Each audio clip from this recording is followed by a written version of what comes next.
2024 Conference on the Environment. I will be the moderator here all morning, and we're really excited to kick off the morning with Michael Giocondo from New York State Environmental Conservation.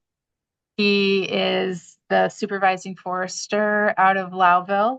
Have worked with Mike for many years on a variety of things, and he's going to be talking today about DEC's conservation volunteer stewardship program in general, I believe, and then specifically about how that has worked in the creation of the Tug Hill Traverse Trail, which we are very excited about here on Tug Hill.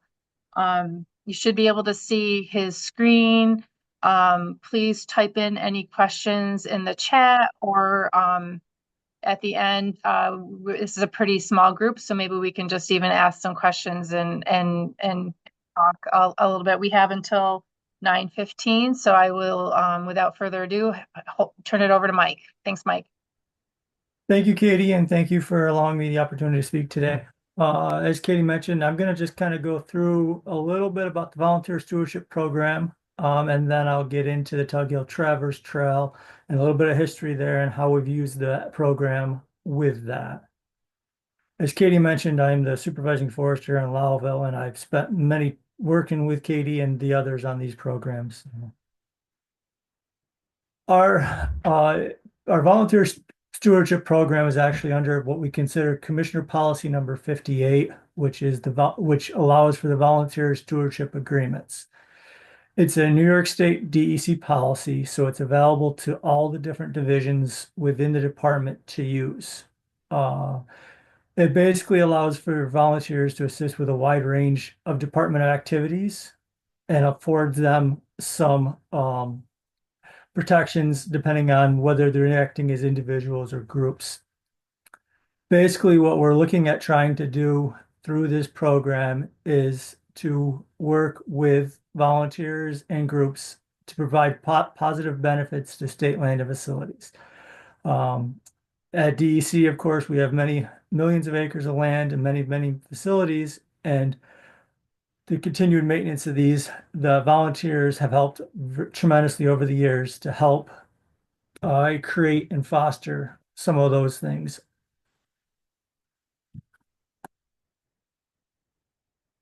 So I'm going to get a little bit into just the lands and forest sides, but we'll talk also in a few minutes about some of the other programs and what they may have in their VSAs. But for lands and forests statewide, we have roughly 165 agreements, and it varies widely depending on what's going on, but currently that's the number.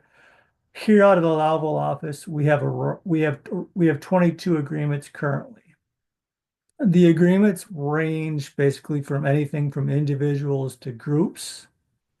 And basically we cover all sorts of activities, which we'll get into in 1 minute here. So how the volunteer stewardship agreements work is basically we work with different groups or organizations. Some of the typical ones that we see are user groups, friend groups, snowmobile clubs, environmental groups. We work with all of them, and like I said, we can do individual agreements. So if there's somebody who has a specific activity they're looking to do, we can do it under an individual activity. The way they work is they're kind of all individual, but basically some of the different activities that have been allowed under these activities, the most common is trail maintenance. A lot of our trail maintenance is through the VSA program, and those allow for the establishment of trail maintenance, your basic trail maintenance, brushing, doing that type of work.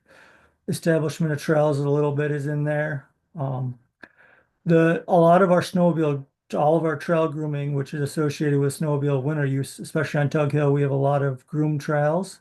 All that is done through our VSA program with the snowmobile clubs. Our wildlife, we've used this for habitat improvement. So we've worked with Boy Scout troops and Girl Scout troops and other environmental groups to allow, for instance, installing birdhouses or bat houses on state land or wildlife management areas. Um, it's also been used for education and outreach. So we have allowed different groups the opportunity to work with us to create kiosks or other information that's going to be used on state land. And that gets another way to go through there. And then, of course, for our general maintenance, which could be removing vandalism or graffiti on issues or working through different cleanups of parking areas. These are all things that can be done under this type of agreement. So just to kind of give you a couple different quick partner profiles dealing with um, the program.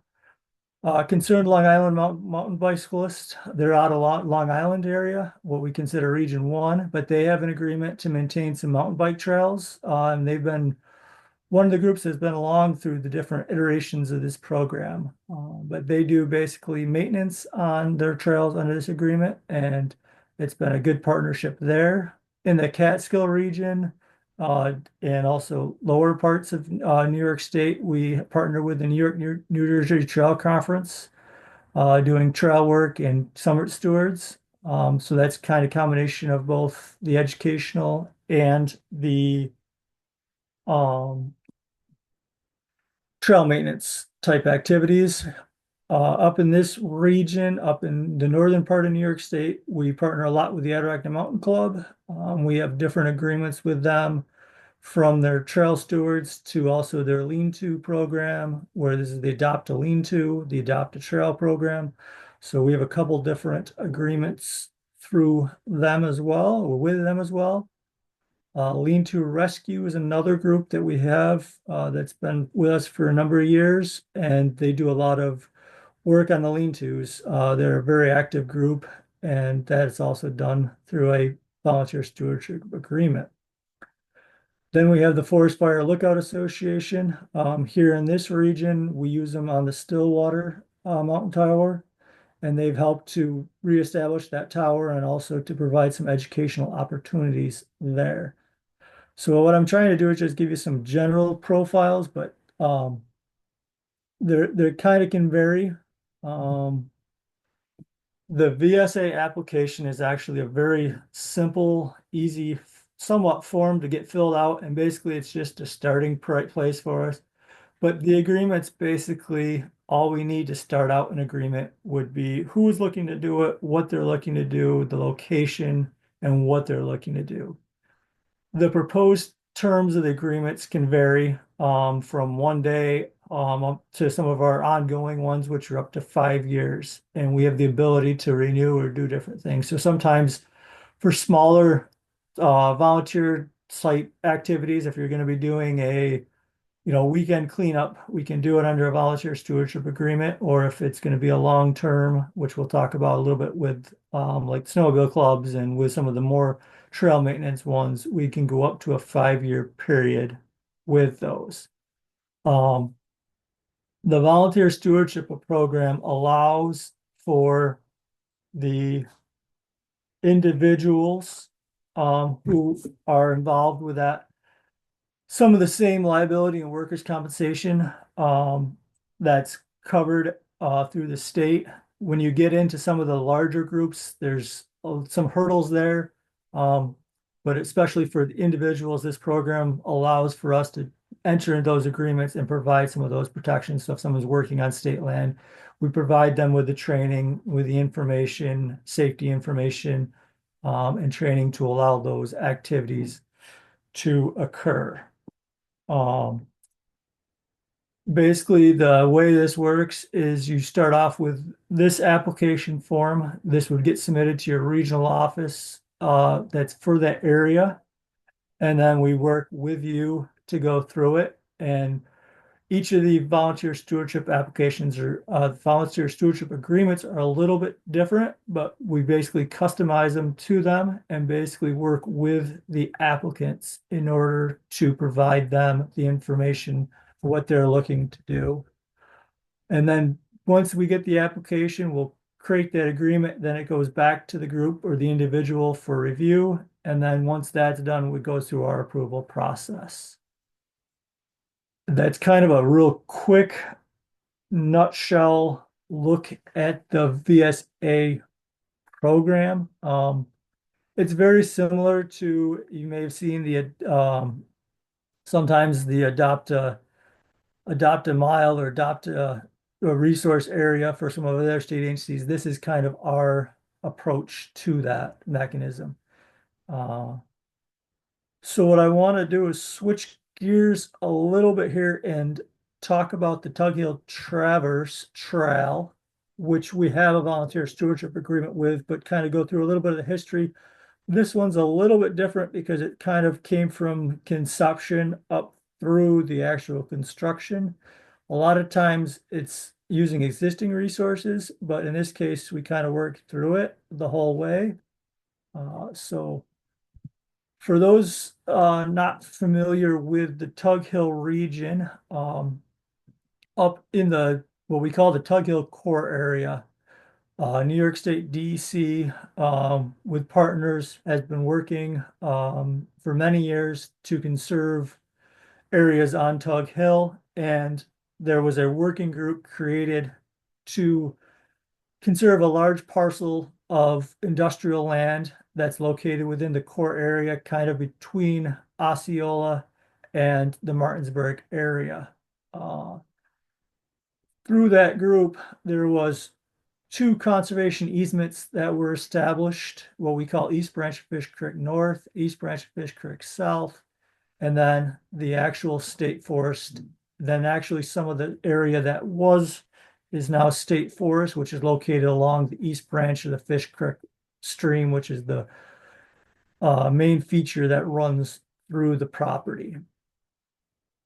The working group was originally created to foster the management and also to foster the process of the acquisitions through. As part of that group, we've continued that process and working through them. And as part of a meeting in 2014, at one of our meetings, the idea was fostered about trying to create a long distance trail that would traverse across all of those properties that I just had mentioned to create a long distance trail. A few members of the local groups have been using the property to do a snowshoe trip across the region. There's a number of wetland complexes, streams, and other features. It's mostly flat, but those features are of interest to some of the groups, and they thought it would be good to create a long distance trail that would basically traverse from the north to the south and connect the conservation easement, some of the detached forest parcels we have, and also the state forest through that. So we started it through the working group meeting. A couple of the local interested parties created a feasibility report starting in 2015. That feasibility report basically worked with the New York State DEC, the landowners at the time, who was a timber company, and the Nature Conservancy. And we've worked through that. As that process kind of worked through, it was decided that this was a possibility. So we created an amendment to the Recreation Management Plan, which is basically the guiding document which we use for the properties. And that provided the mechanism to allow for the trail development across those properties. In order to tie this all back, basically in 2016, we initiated the VSA agreement with the Adirondack chapter, the Adirondack Black River chapter, to allow for them to start working on the trail. In 2017, they actually started the trail construction process on the center section of the East Branch Fish Creek State Forest. So tying back to the VSA agreements, basically, as I mentioned, the Adirondack chapter here took over doing the actual construction, and they're part of that group. The VSA allows for them to actually, through a work plan, construct the trail and then following construction, complete trail maintenance activities. Those trail maintenance activities include brushing and pruning of the trail, some blow down and removal work. So each spring they go through and do blow down and removal. And then that allows for them to do some minor drainage work on the trail. And basically, each of the VSA agreements has this information spelled out specifically with guidelines and structure for the group to follow. And we basically, the work plans lay everything out, and then we basically provide that to them to allow for them to complete the work. So under that agreement, they've established approximately 9.5 miles of the foot trail. The total length is going to be someplace around 15 to 18 miles, depending on where we end up. So we're about halfway there. There's the possibility we may go a little bit longer than that as well. Um, but basically, since 2017, when we started this, they've basically continued to add on different sections each year, and we've worked with them through their volunteer stewardship agreement to do that. As part of this, there's the annual maintenance as well, and they've also organized group activities, work days, and group hikes. In the past few years, they've also now partnered with the Tug Hill Land Trust, who's taken interest along with all the other partners in this. So it's basically allowed through the VSA and through all the other different partnerships, a real group of partners who are involved with this trail and maintaining it. And it's also allowed for some education outreach. The group has partnered with ESF and some of the other organizations to provide days where we bring in different groups to actually do work on the trail under the agreement. So this is a kind of the route that they've done currently, and on the other side is a picture of the kind of how the trail is. It's a single foot path that kind of goes through the forest. And that is a picture of the East Branch of Fish Creek, and also a picture, another one of the crossings that's been done. I have to give thanks to all the volunteers that have been involved. Bob McNamara and Zach Wakeman were kind of the ones who's kind of spearheaded the start of this. And then the Adirondack Mountain Club, the Black River chapter, Dave Learby was the original steward with the VSA agreements. There's one main steward that we work with who's kind of in charge of all the paperwork. And then Sydney Stewart took over for that. As I mentioned, Tug Hill Land Trust has been very involved. Tug Hill Commission and Tug Hill Commission staff have been very involved with the project throughout that. And Tug Hill Commission is the one who actually helps organize the work group. And then we've had many, many volunteers and groups who've helped with the trail. So that was a little bit quick, but kind of a nutshell of those two programs. And I'd be happy to answer questions or get into some more details with the time we have left here. Thank you, Mike. We've got about 7 minutes before our next session. So does anyone have any questions? Feel free to unmute yourself or to type them in the chat. I will kick off one question. Mike, what kind of insurance requirements do the BSA, sponsors need to have to be able to do this work on state land? So for the individuals, they don't need anything specific. They're covered basically with liability and workers through our agency. The groups get a little bit tricky, and that's they usually have their own coverage for it. There isn't a specific requirement. We actually work with the groups to see what they have and then try to work through for each individual situation. For some of the incorporated and 501c3s, they wouldn't qualify based on their information, based on their formation, some of our what we give to some of the individuals. How many VSAs just like rule, like a just a guess, how many are do you think exist statewide? Like how many groups are doing this kind of work with DEC? So it kind of varies depending, because like I said, they can be anywhere from a single, type event to a long range. We have, um, like I said, for lands and forest, around 165-ish, but I would say there's probably between all the different divisions, you're probably looking at around 300-ish. But like I said, it can vary based on what's going on and what's the different activities. Yeah, Bureau of Wildlife, our wildlife staff use them. Our fisheries use them. Lands and Forests use them. Um, those are the main programs, but any of the programs it's available through. Thank you. Any questions for Mike? I have one more, but I wanted to stop and let somebody else ask. Well, my other question is, what kind of training do volunteers need? So I'm familiar with the Tug Hill Traverse Trail. I've been out there a few times. I know sometimes people are using, chainsaws, and sometimes it's just hand things, but sometimes there's motors involved. What kind of training do volunteers have to go through? So basically, we provide for the volunteers for use of hand tools, safety protocols, and all that information. So there isn't any specific training they need for hand tools.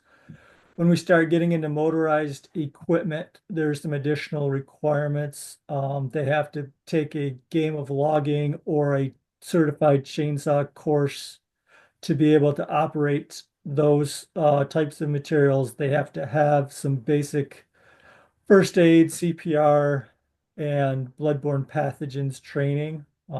We do try to work with the VSA groups to have those types of opportunities to get those members certified with that. But as far as for a lot of our agreements, especially some of the groups, they're just using hand tools. We provide them the basic start off training. What we usually try to do is provide that to the stewards, and then as the stewards are adding more volunteers, they basically take on that role of providing that training and information. Um, we do require for some of, if you're operating motor vehicles on state land, sometimes there's some additional requirements. And those usually more are doing with our snowmobile clubs and stuff like that. Very good. Well, we've got 3 minutes till our next session starts. Any last minute questions? I will note that this is being recorded after a couple days after this is all done. All the recordings will be uploaded. And so if there's other sessions going on at the same time that you wish you were able to listen to, you'd be able to listen to them after the fact. And here's Mike's contact information. If you have any follow-up questions, sure he can connect you to the right person in your region of DEC. I mean, I know we have people from all over the state, so he's up here in Region 6. He's got counterparts in all the other regions of New York State. So with that, thank you very much, Mike. We appreciate your time today and for all the information. Again, thank you and for inviting me, and I appreciate the opportunity. Awesome. Thank you. So I see our next presenter's up. So I'm going to give her co-host permission. Good morning. Good morning. Melanie, hi. Hi. We'll give people a few minutes to move around because 9:15 is kind of the timing for changeovers. So do you want to try to see if you can share your screen? Yes.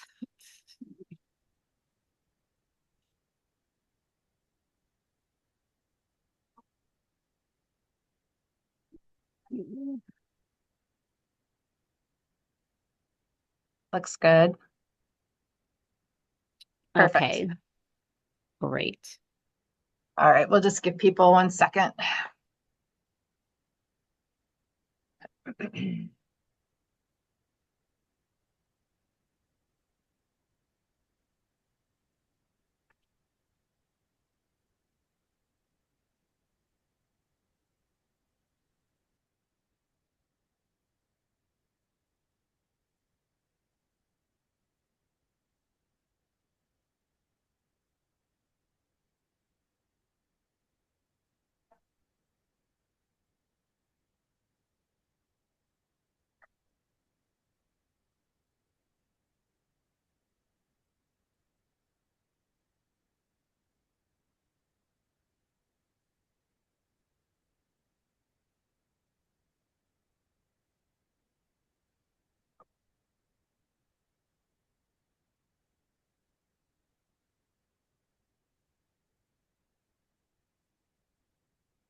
Melanie, we haven't met yet, but I sit on the Inca board. I don't know if you're aware of that. I'm the secretary actually, so I've heard your name a few times at meetings, but we Ah, haven't met okay. each other yet. I I was sitting here going, that name looks really familiar to me. And you forget how you meet or where you run into folks, but that would probably be why your name's familiar. Nice to officially meet you. Yes, you as well.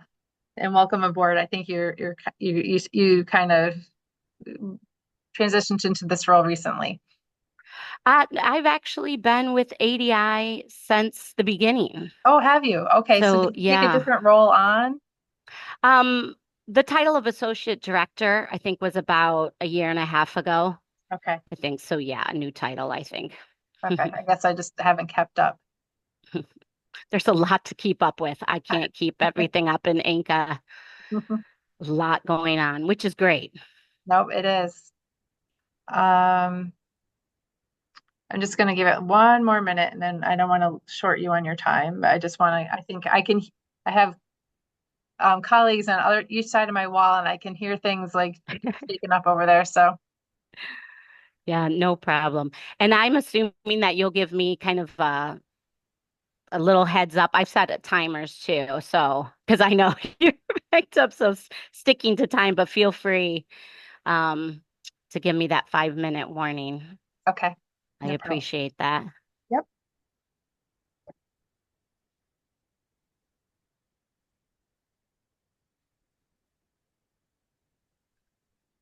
I also think it's easy for the speakers because you just get a Zoom link and you join, and everybody who's part of the conference is part of this other platform. And then you kind of got to try to navigate. Okay, where do I want to go next? How do I get there? It's not that bad, but it is a little. It takes a little getting used to. Yeah, I did notice. I was looking at the instructions for joining other workshops today, and I was like, "Whoa, that's a new one." Yeah, this is the first time I've really been involved in the back end of putting a virtual conference on, and we put a big in-person conference on every year, and I think the in-person is just a little easier. Technology can be it's good, but it can be a challenge. It All can be. right, we'll go ahead and get started, and some people might join us a few minutes late.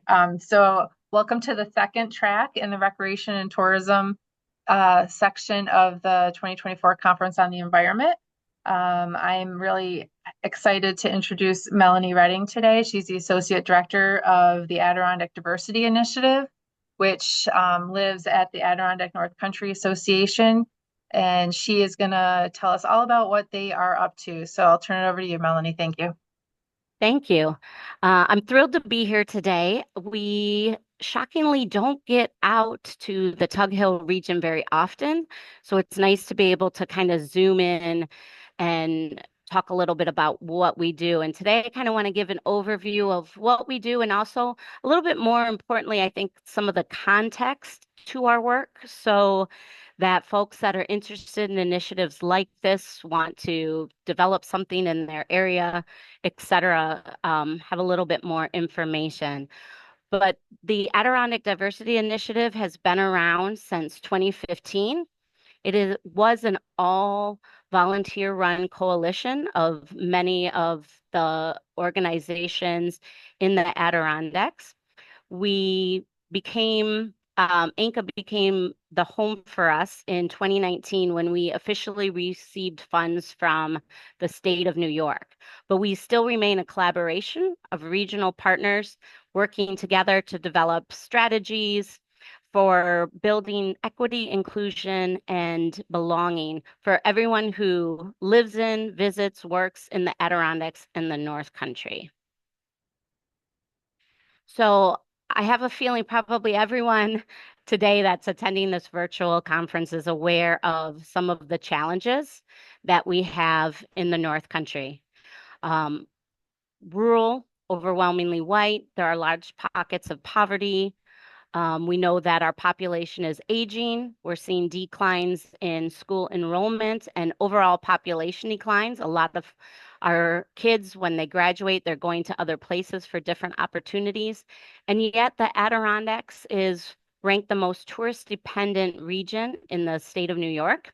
Tourism in the region accounts for $2.3 billion Looking up some information on Tug Hill, snowmobiling as of 2021 brought in $100 million into the Tug Hill region annually.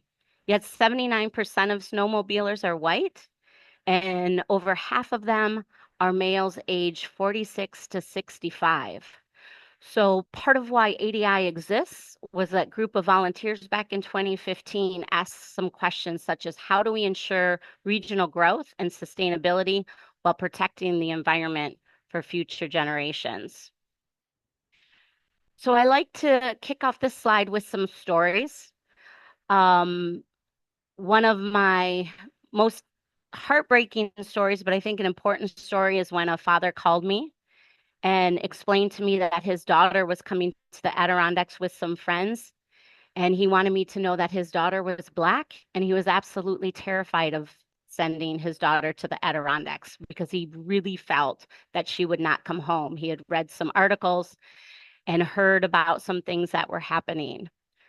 So we had a long conversation. He left with cell phone numbers of a variety of allies in the area and hopefully calmed his nerves. I had a boss who had to move out of the Adirondacks because her son, who was Black, was bullied in school and lost eyesight in one of his eyes. We had a former director that had graffiti sprayed on a train crossing that she would run every day. We have other associates who have their LGBTQI plus flags ripped down and graffiti, and the stories go on. And I'm sure that all of you have a story or have heard a story of someone who has come into the Adirondack Park and not felt safe. And that's a huge issue when you talk about an area that's reliant on tourism. So our vision, the vision of ADI, has always been a park and North Country in which people feel that they are safe, that there is a connection, and that they belong because this area is really for everyone. So I want to talk for a moment about our approach. And the ones I kind of want to focus the most on, because you can read the slide there, is the last two. And that is, we see our role is engaging in really difficult and challenging conversations. And you cannot talk about inclusion and equity and justice and belonging without having difficult and challenging questions. Yet there are many times we walk into rooms, it might happen today, where I say something that makes you feel uncomfortable, maybe makes you angry, maybe that you disagree with, but it's those difficult, challenging conversations that encourage our reflection and then ideally to act and make things different. And through our programs, the way we prioritize our programming and our initiatives is really to challenge and disrupt oppressive systems and practices. All of the programs that we do were born out of the constituents within the Adirondack and North Country communities saying these are longstanding issues that we need to address. And there are 3 staff members, and we work in over 14 plus counties. So the simple fact is we don't do this work alone. We collaborate, and the words we choose, we do that very carefully because we can't do everything, and we shouldn't do everything. It's the communities, the towns, the agencies, the businesses that we're working in. We really collaborate to help create the change that communities and residents want. I think it's also important, as much in saying what we do is things that we don't do, because sometimes we get phone calls or emails asking us to oversee, be judge or jury to settle disputes between neighbors. One of the very first phone calls I got when I came to ADI back in, I think it was 2016, 2018, I forget which one, was what I was going to do about all the Confederate flags in the region. And my answer to them was quite surprising, I suppose, when I said nothing, because we have free speech.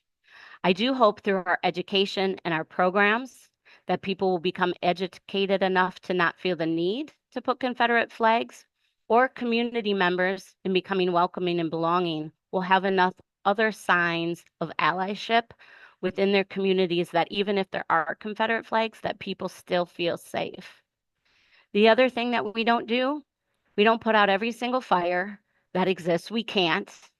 And that's really the job of the communities to do that, to decide how they want their communities to be and the behaviors and things that they think are appropriate. So we do not force our work on communities. We don't go into areas where we are not asked and that aren't ready to engage in these efforts. We're not here to simply check a box to make sure that you've done all the special requirements for the state. We want to engage and collaborate with organizations and communities that really are trying to make a difference and want to engage in this work.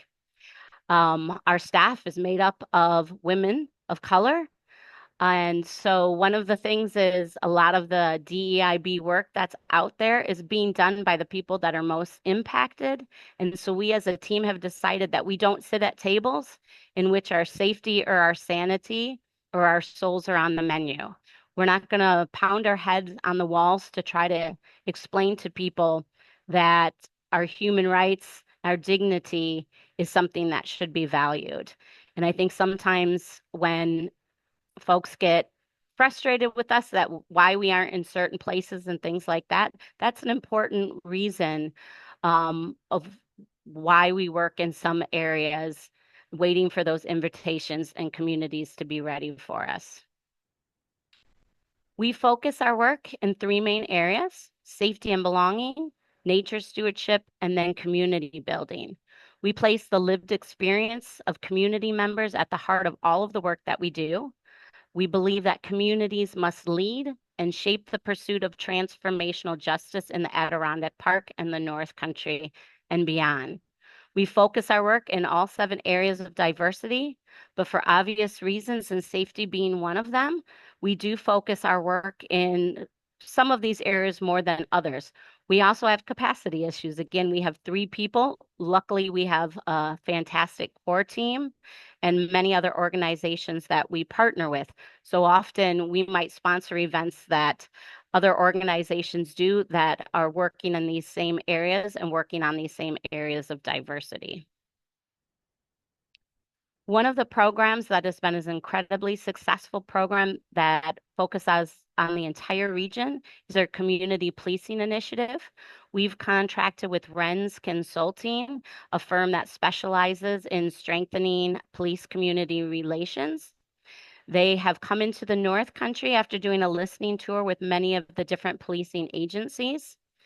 And we have now trained over 160 officers, correctional officers, and DEC rangers across all 14, over all 14 regions in the North Country. We still have 2 agencies that we haven't yet worked with that we're hoping to. Staffing has become a big issue for many of the agencies, as many of you may know, having them have enough officers.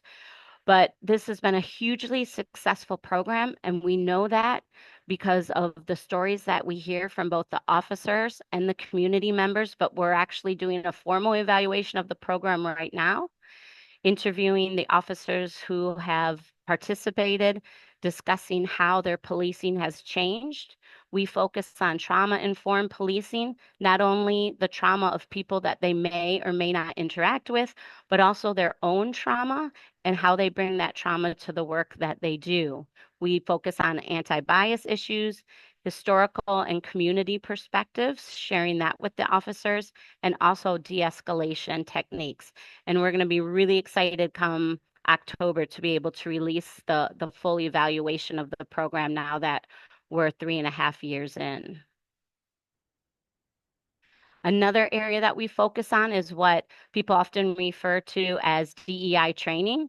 This is when organizations and groups ask us to come in to talk about a variety of different issues. We foster a supportive environment that promotes education and understanding. We really have no desire to shame and blame. That's not our goal to do. So we really want to encourage meaningful growth in everyone that participates in these difficult, sometimes and challenging conversation, but that's what builds the foundation for progress in this work. We have a new badging program in partnership with Saranac Lake Chamber of Commerce and the North Country Community College. It's offered at that college. It's currently just finished its beta testing, and we're about to put the final corrections on it, and it will be launched by our symposium in November. And this is anyone, it's designed for businesses, but anyone can participate in this badging program. It's self-learning, self-paced, and it focuses on building cultural understanding, problem identification, cultivating a welcoming space, but it really focuses on our businesses in the area that know how important tourism is and want to make sure that they are not only welcoming tourists, but also employees. As the North Country ages, we know that many people want to retire and they're struggling to find people to take over their businesses. So creating that welcoming and inclusive environment ideally helps with that. Another focus area is our nature stewardship. We have our Emerging Stewards Initiative, which aims to develop new generations of Adirondack stewards from marginalized communities throughout New York State and beyond. The goal is really to foster a deep investment in the sustainability and long-term health of the Adirondack Park and North Country, but also to spread the powerful impact of nature. Those that live within the Adirondack, visit the Adirondack, we all know the power of that very special place. And so we want others to have that as well. So claiming space is one of the many programs that we have under this initiative. We also have the alternative spring break. This is focused on college students. They do service learning, education, and reflection. The students that participate for the week at one of the great camps, they focus on their relationship with real life social issues, personal growth, social awareness, active citizenship. And the idea is that these college students, they become catalysts back in their own communities for change. One of the lessons learned that we had is when we first started ADI with the state funding, we developed a K through 12 program, bringing students up from the New York City area. And we learned really quick that we had a number of amazing great camps and other organizations that were doing this work. What they needed was staff training so that their camps were welcoming to students. And then students needed opportunities to be able to go. So making connections and then providing scholarships for students. So we actually got rid of that program and really focused on working with the amazing partners that were already in the area doing this work and now provide opportunities for students to attend those camps. We're also working with the New York State Department of Environmental Conservation with their visitor use management studies that is being done in the High Peaks as well as the Catskills, but we're focusing very specifically on the High Peaks region. And we've been collecting data on visitor safety and their experiences with the Adirondacks, and then providing that information to the state so that they'll have additional information as they make their decisions. Currently, we're just focusing on visitors that are coming to the High Peaks, but eventually we want to include data for finding out why people aren't coming.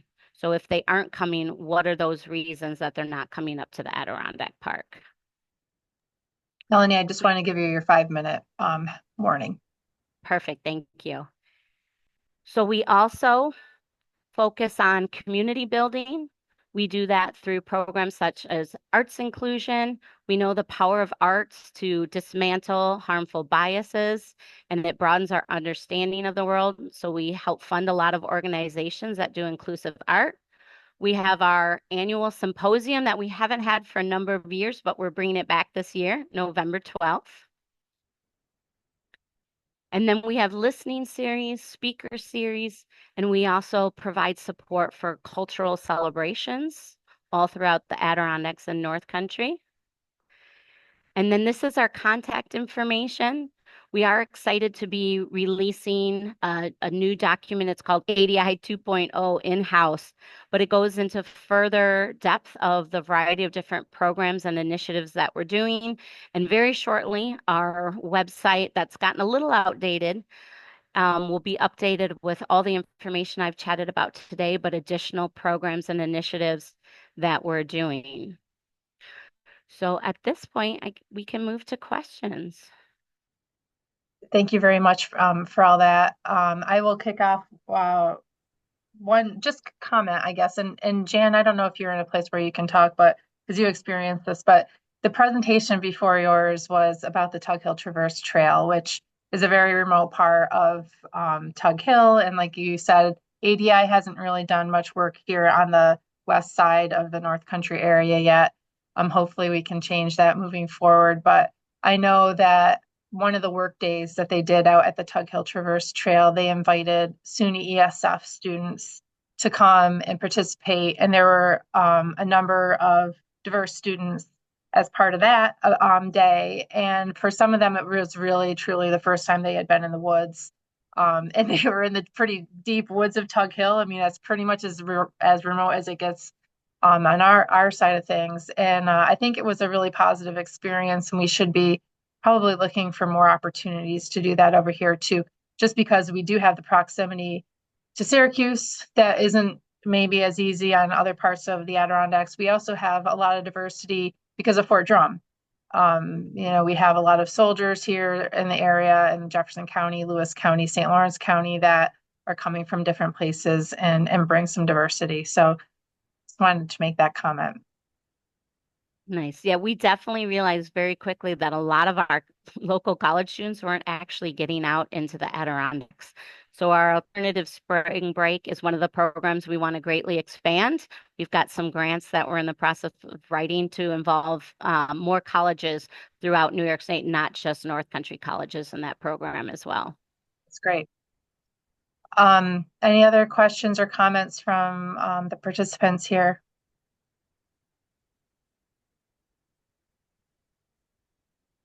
If not, so is your registration for the symposium open yet? And do you know what the cost will be for that? It is. Our registration is open, and there's a registration page that gives some information, but we're continuing to expand with our speakers and other things that are happening that day.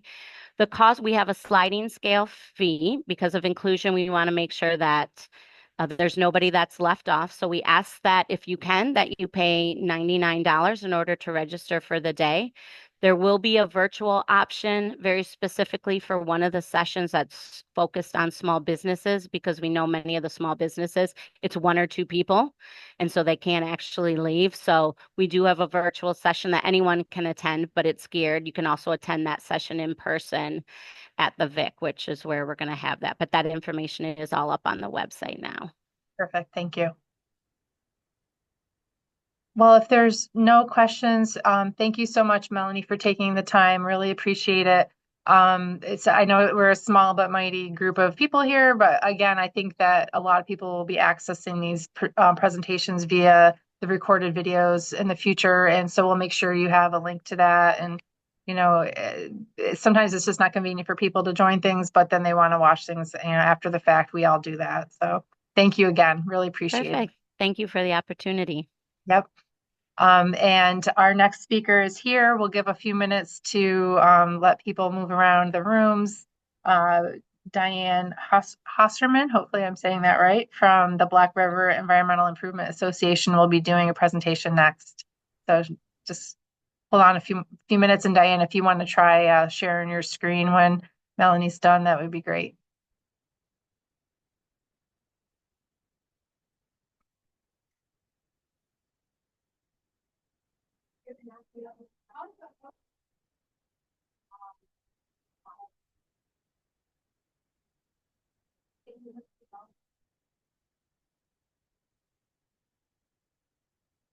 Diane, can you hear me?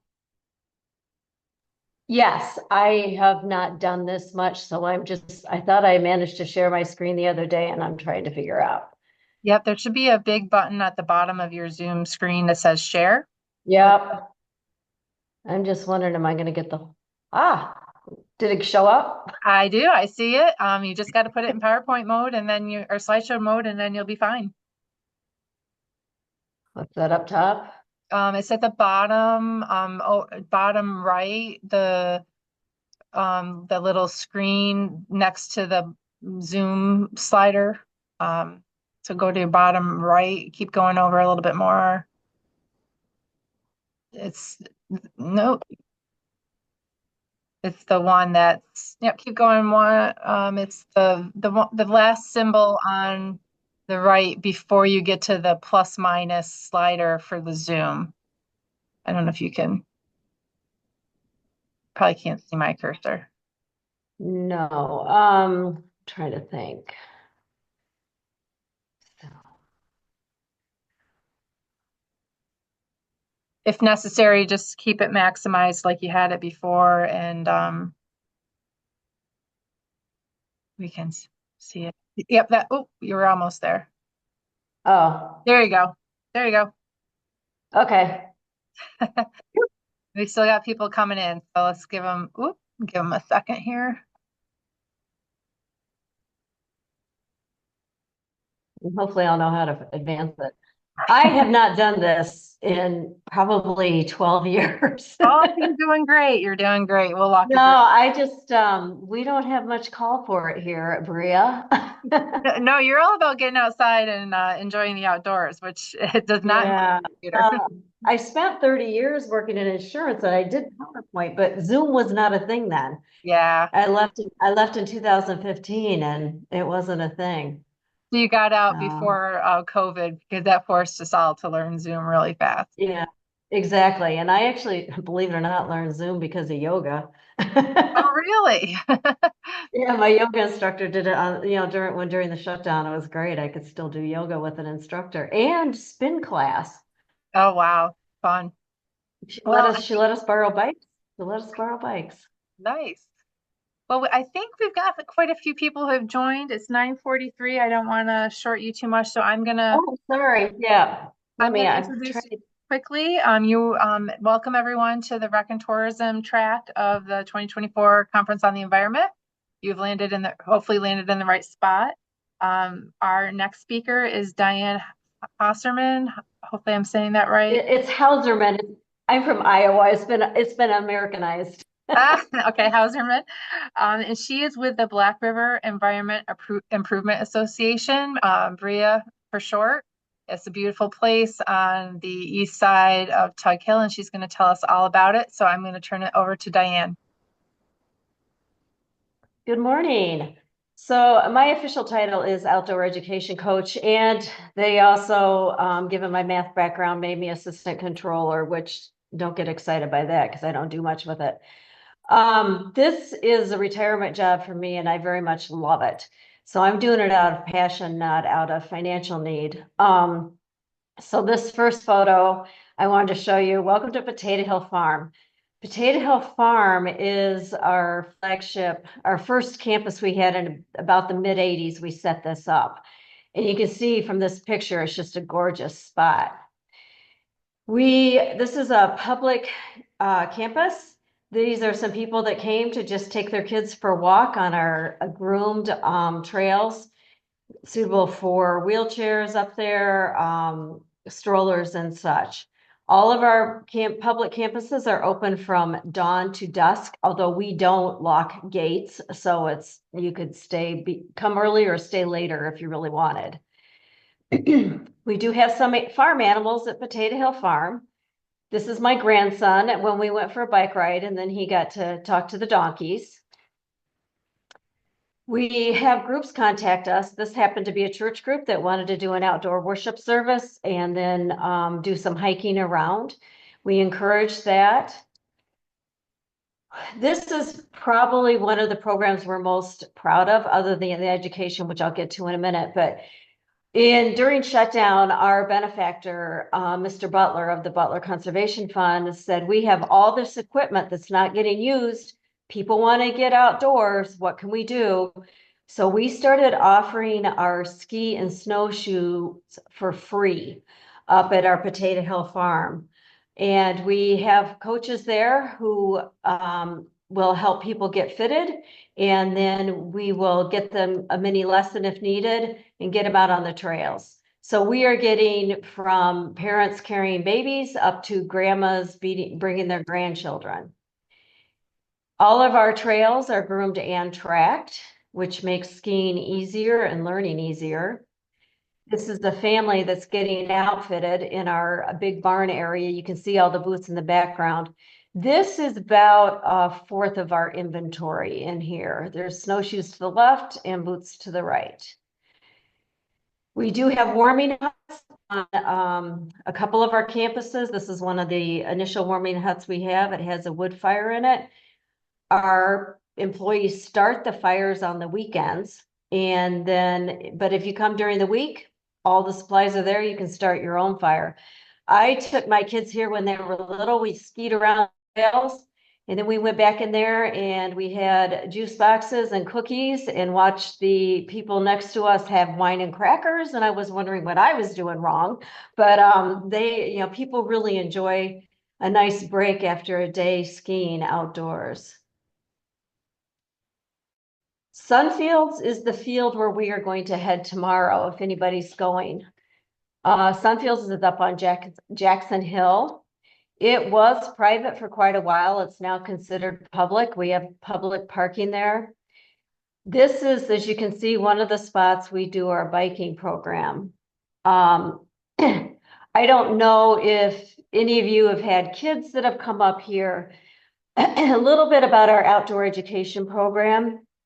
We have 3 seasons: spring, fall, and winter. This happens to be fall.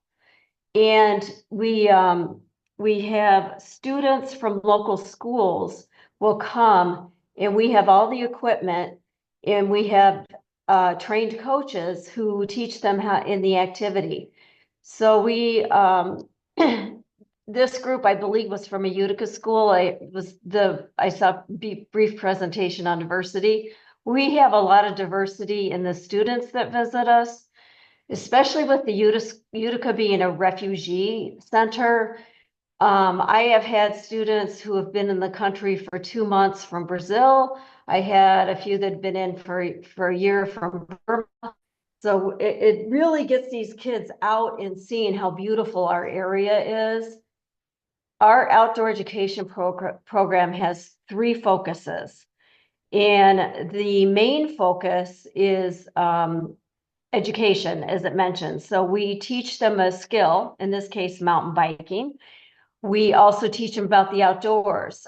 We stop periodically while we're biking, partly because a lot of the kids need to catch their breath, but we will teach about the trees in the area, environmentalism in the area, the impact of glaciers in the area.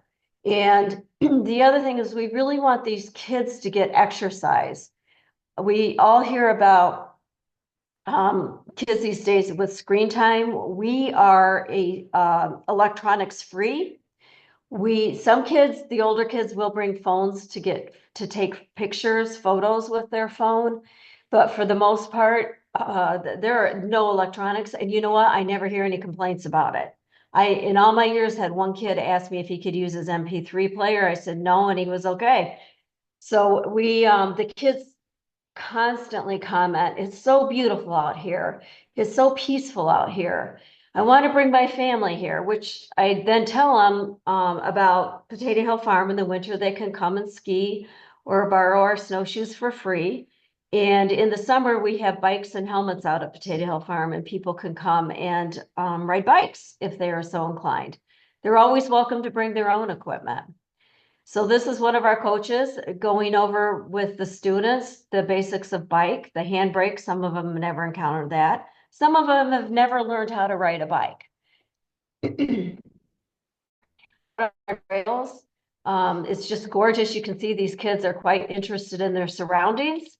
And it's just so heartwarming to hear their comments. I had a group once snowshoeing, and we paused in the woods, and the group said, "This is a winter wonderland." And this was from an inner city girl who really had never been in the woods outside of what might be available in Utica. So it's a wonderful experience for them.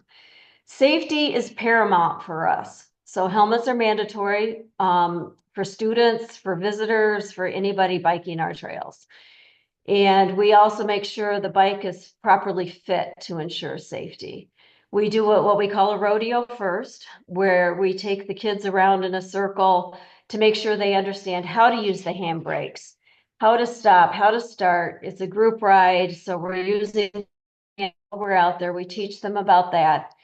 It's funny about these kids who will yell like crazy when you don't want them to, and you get them to start yelling when in a bike lane that they're stopping or turning left, and you can't even hear them. But once we get them to realize they need to be loud, they have a lot of fun with it.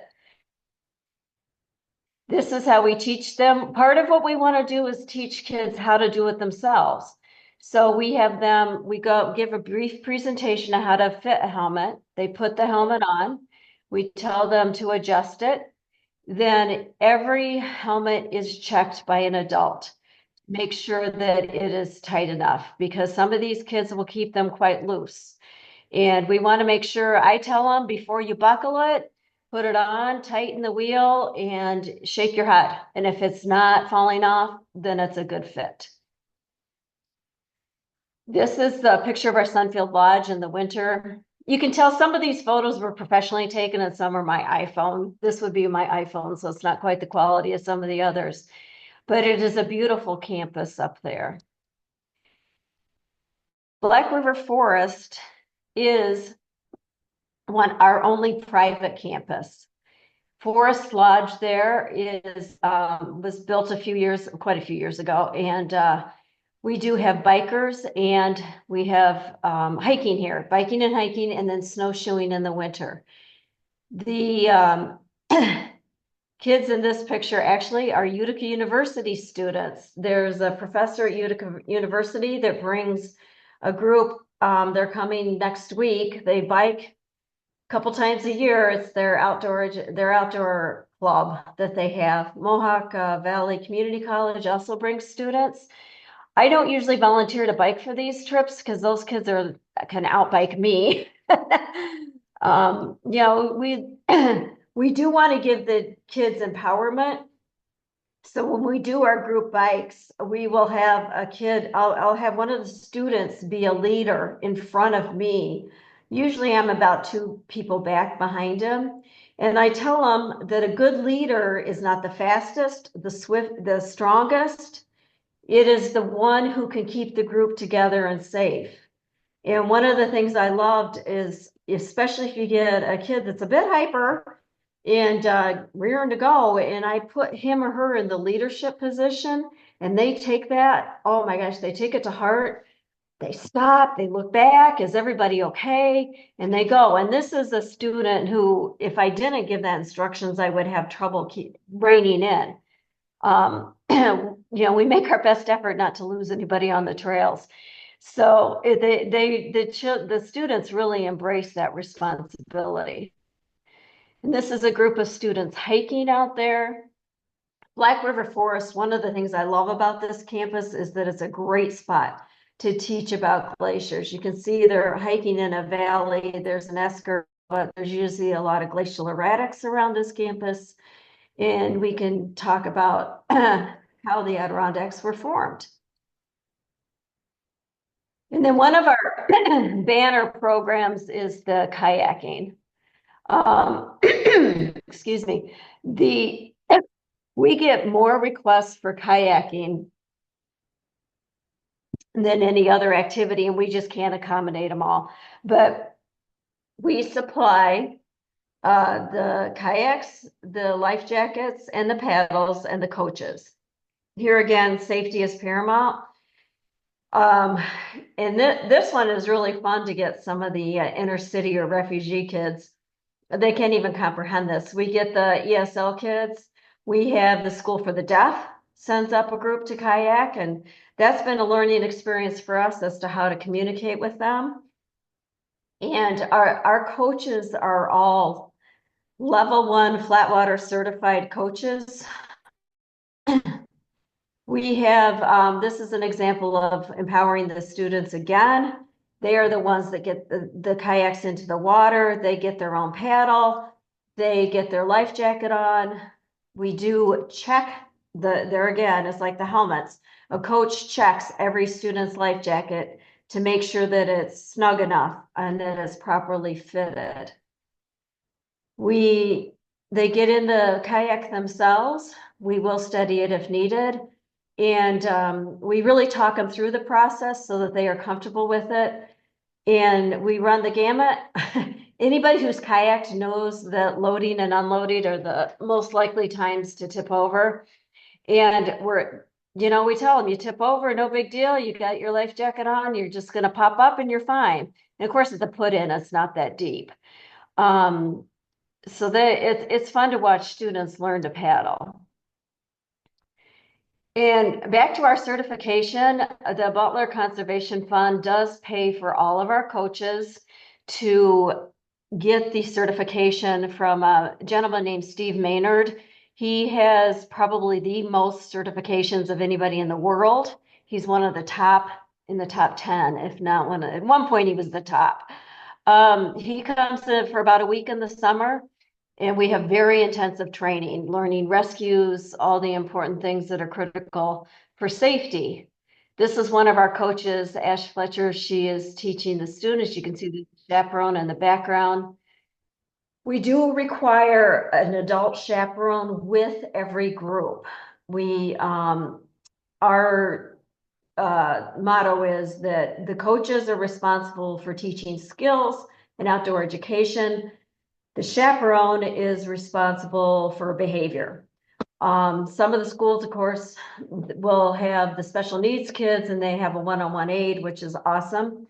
And we're happy to accommodate that. We do get kids with disabilities. I know next week we have a couple groups kayaking where we're going to use tandem kayaks because one student is missing an arm, and so a buddy's going to help him paddle. The other one has Down syndrome, just can't do it on their own. This is wonderful. Love to get them out and experiencing it. But we do have the adult chaperone requirement. We also have racial requirements. With kayaking, we require a chaperone for every 5 students. And then we have a coach for those 5. So we have pods of 5. And that is largely for safety. With biking, our ratio is 10 to 1, 10 students for every coach or every chaperone. Cross-country skiing, the same. Snowshoeing and hiking, we can go as many as 20 to 1. It's a lot easier to contain students. We don't have, safety is a lot easier. One thing I should mention that, especially in any of these, and snowshoeing is where we hit it the most.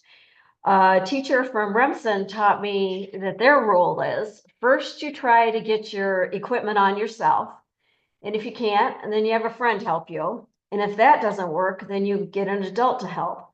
And I've used that with the students, and it has made a tremendous difference in getting them out into the activity in a hurry. Because first it's amazing how many students, 4th graders come to mind, will sit down and look at their snowshoe and raise their hand and say, I can't do it. Well, try first and then ask a friend. And a friend loves to help.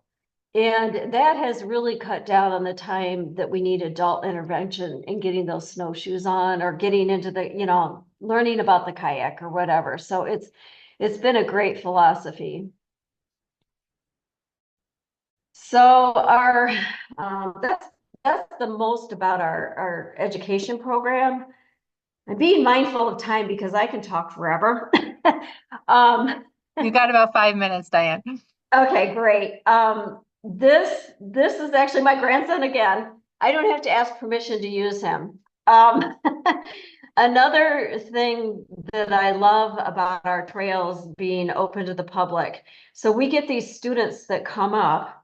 And like I said, a lot of them will say, I want to bring my family. And we do have some flyers. We send them to the website and the Facebook pages. Our Facebook pages, I manage both of those. And then our website has a contact us button. I get people with requests saying, we're coming with a group of 10. Are you going to have enough equipment? Whatever. Sure. Yeah. And I appreciate the heads up. Recently had a student who had been here on a trip who told her mom, I want to go there with my family to bike for my birthday. So last Saturday we set out made sure I had the right size bikes for them. And they came up and rode around Potato Hill Farm on bikes, used our bikes and helmets. And that was her birthday day. And we have picnic pavilions. We have a bathhouse. Potato Hill Farm is the only one with flushing toilets, running water, and and they had a great day. Bring your lunch, bring snacks, same thing in the winter. In the winter, we do have the big barn up there where you can have a snack. I have had run clubs have contacted me and they come up and snowshoe and ski in the winter for a different activity. So we really encourage groups to come. But our main outreach has been the students, which has been a huge success. We have oh gosh, I should know this better. We get a couple thousand students a year that come to our campuses and visit through their schools. The teachers set up the trip and we exchange some information. There again, safety is the main concern. And the students, one of the things I love to do, regardless of the activity, is sit still in the woods or on the river for just like 30 seconds, have them shut their eyes and just listen. And it's a great life skill to teach them. And so many of them love it. And I never think to do it. And I'm also trying to teach the teachers to do that. So if kids having a bad moment in school, sometimes getting them outdoors and letting them just sit is not a bad plan. But you Diane, can can we leave a little bit of time for any questions that people might yeah, have? I'm I don't want to cut you off. Go ahead. done. Thank What you. was that? I'm done. I wanted to ask, and you started to answer it, how many students you have in a typical year, or how many users? Like I'm sure you were tracking your metrics to some extent to see what your levels are. I'd love to know those numbers. Yeah, and I of course don't have it at my fingertips like I should, but yeah, let's see. We reach about 20 counties in New York, I believe. And as we get it from Casanova, from Syracuse, from Canajoharie down to Cooperstown, we get in a season, we have about probably 20 schools will visit us in one season, and we run about 2,000 students in a season. We have been, we do up to 3,000. In fact, for a while, especially post-COVID, we were getting 3,000 per season students. Now, some of those were repeat. So like I said, we have 3 seasons. And there are some schools that come every season, which is wonderful.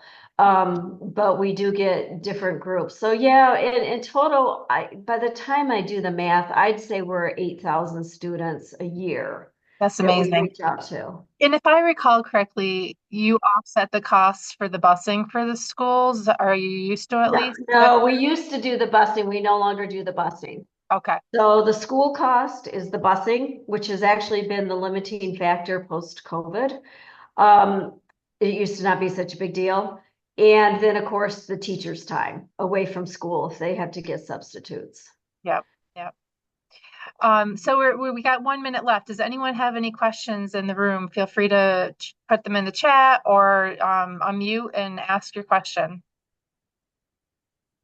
This is a really, I feel like a very unique thing that we have here.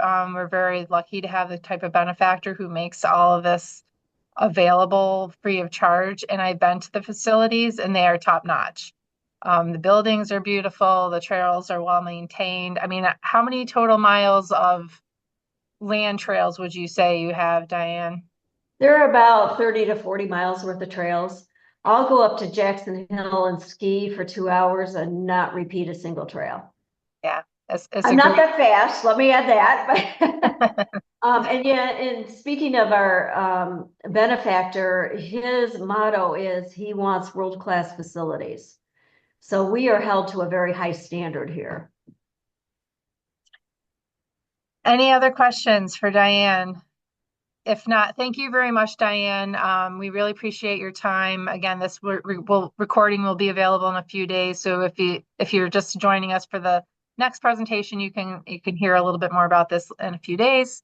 And there's her contact information. If you are in the catchment area for BREIA and you think your school might be interested, or if you want to personally come up and visit it. And this is also one of the stops on our field trip schedule tomorrow.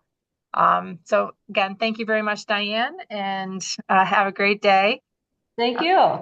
Yes, and we are going to transition now to Restore Forward. And I see Alicia here. I think I've made you co-host.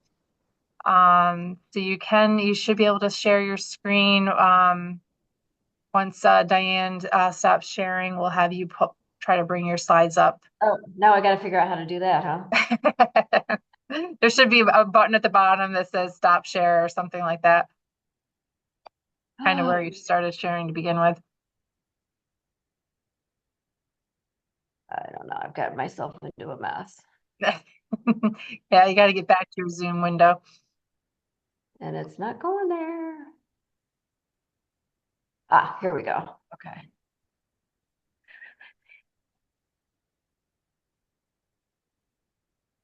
That's all right. We've still got people coming in and moving around here. So,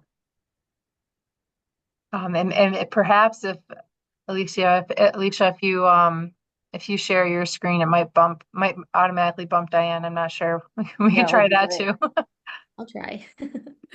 Let's see if this works. If I just leave, will it do it? Oh, I think Oh, we it got looks like it might. Yeah, if you leave, you'll stop sharing for sure. So, I'm gonna leave. okay, there she's gone. All right. Let me just make sure. Was Julian also going to be joining us? So Julian will not be joining us today. It's just me. Okay, that's all good. I just wanted to make sure I didn't need to wait for him because his name was on here. Yeah. Oh, Diane looks like she's coming back in. I don't know why. Maybe she wants to listen. So I'm going to butcher your last name, so I don't think I'm going to even try. I'm going to let you introduce that, but we're really happy to have Restore Forward here today. They are a kind of a newcomer to the area and are doing some neat things in Oneida County. So with that, I'm going to turn it over to you. Thank you. Thank you, Katie. Thank you. We are super green actually coming in. So unlike the last presentation with Diane and all the work in programming education, we are kind of the what happens when you start beginning to do this work. So my name is Alicia Luhrssen-Zombek. I am the Associate Director, Resource and Development, and I'm sorry that my colleague Julian's not here today. We have a very large event, and it's not large, but it's a fundraiser happening on Sunday on the land, and both of us have been quite stretched thin of all the work that we've been doing. So I told him I'll take this one for him. And I think before we go any further into Restore Forward, let's see if there we go. I really can't start without talking about Black Women's Blueprint and the birth of Restore Forward within their organization. So Black Women's Blueprint started, gosh, I think we're on the 13th year. It was a nonprofit in New York City. A lot of their focus was really healing women that have been through violence. And then it kind of grew their mission into really building connection of families, a lot of maternal health work, and a lot of building access into areas that were food deserts and healthcare deserts. And so just like everybody else is dealing with during the pandemic, they realized a lot of the work needed to build space within what they're doing.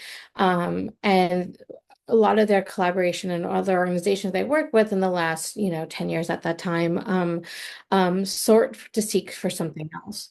And so there we go.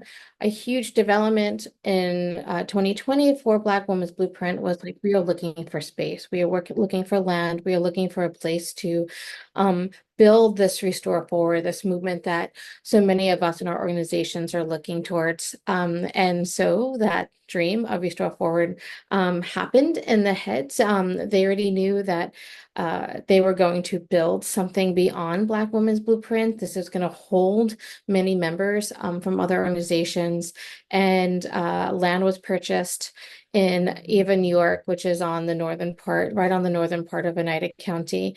It was purchased by the town. It's about 300 acres. It used to be back in the day an Air Force, a defunct Air Force, mostly just radar testing. And so they were able to purchase the land in 2020. And I joined them in 2021 as a consultant. I was working at Cornell Extension, and then I joined them full time in October 2021. So I guess I started beginning of 2021, and then yeah. So I saw the development of Restore Forward and where they were really looking towards next steps. So a huge piece of Restore Forward, unlike a nonprofit, they're looking at to be a nonprofit cooperative. So they have many other members that are full organizations or individual. We are in the process of actually becoming that entity, and that's probably going to be a goal of ours to achieve that at the end of the year this year. And we had 4 pillars. Seeding health was one of them. So a lot of the work that we've seen is finding ways to restore our health on an individual level, to restore our health, looking for access that's not there in underserved communities, and finding that exploration. And so a huge piece of my background is sustainable agriculture and food systems. And so we were able to break ground on the farm, I guess, 2022, the spring of 2022, the growing season. And that was a huge piece of being able to look at the farm as a way to seed health and build it on all different levels. So I'm even looking at ADA requirements, how to get everybody on the farm. I'm looking at ways to develop garden to farm, kind of building that transition of new farmers, and a lot of the work that I've done prior to starting with Restore Forward, and making it that the land is accessible and comfortable and inviting to all. And then healing communities was another push towards one of the pillars of Restore Forward, where we're looking at ways to not just heal ourselves individually, but within communities. So a huge partner, and we'll talk about them in a second, is the Haudenosaunee, our indigenous folk. We mostly primarily work with the Mohawks and the Oneidas. We're on both their land. And, we're really looking at one, healing our communities and our connections, right? Building together so that we can build forward, right? Restore Forward. Very redundant, I know. And then on that as well, restoring land. So again, I mentioned the Hautesonis, working with the partners. I've been to Akwesasne and the Mohawks over there, and I've been on their reserves, as well as I live on Oneida land, and I'm right next to the reserve as well, and really close to some of the members there, and just looking to see how they want to build back as the original, mothers and fathers of the land, and how we can find a way to restore it mutually. And in a way, what's amazing about Restore Forward, while it has been touched man-made by our Air Force, it has a lot of forest that hasn't been, right? And so it's great to see some of the access to some of our medicinal herbs and some of our trees and so forth, that we can, like our mother trees and so forth, where we can kind of build some of that exploration and education, but then also be able ways to conserve and restore. And then last is our transforming institutions. And we've done a lot of work, and we've actually able to go to another level on this end, just by how we have access to some of our work. So a lot of DEI approaches, a lot of work with our leaders and other organizations where we come together and find a way to holistically build. And so Restore Forward, before we go any further, you can see this map is very general. It's our map and our site plan for our town. 3.5 years ago, we were able to build this map to make it to a campsite. And I don't know if you can see my cursor, but right where I'm kind of circling over, or that H building with the original Air Force location. And then the idea is that's the retreat center, that's the place to convene, to connect, and then having campsites around it, and then the forest and the land around it. So the goal was to build a space where we can do this work, where we can invite people, where people can explore, and have a place to kind of become one, and I think for me, I was looking at what else we have, and there's a few other retreat centers that kind of promote that. I think there's White Eagle, which is in Madison County, it would be below us. The Omega Center, there's a few places out in Western Mass, and I think a lot of the reflection is really getting that space to the people so they can explore, they can heal, they can build, but they also have a place for exploration and healing and building on their own individually on land. And somebody, me, who's from New York City originally, but have been farming in this area in central New York and Western Mass for the last decade plus, I understood that need. And I think that's where I connected with Restore Forward and the CEO, Farah Tennis. So with that, this is our site map, and I think the first steps when we received access to land and it was bought by the town was to have an engineering team, an exploration team, explore the land, test for it, make sure that it's safe to be on. I had my baby, I think, at the end of 2021, and she's been next to me, and she will be next to me today when I go up there to work, just to show the safeness. And so, because there has been talk and misinformation around in the area. And so I think we had a team, and that was Barton and Lewindis, and at one point, I remember in the beginning, they had about 30 to 40 people on the land doing the testing. On top of that, I have as well. And this is me when I was working with Cornell Extension and speaking with Veritanis, that's my boss, previous boss, Bonnie Collins, where we were talking about what's on the land, what we're seeing, and pretty much then testing. I did a lot of testing. So on the left, there's our partner, Yagawene Oaks. She's from the Mohawk Snipe Plan in Akwesasne. There's Veritanis on the right with me.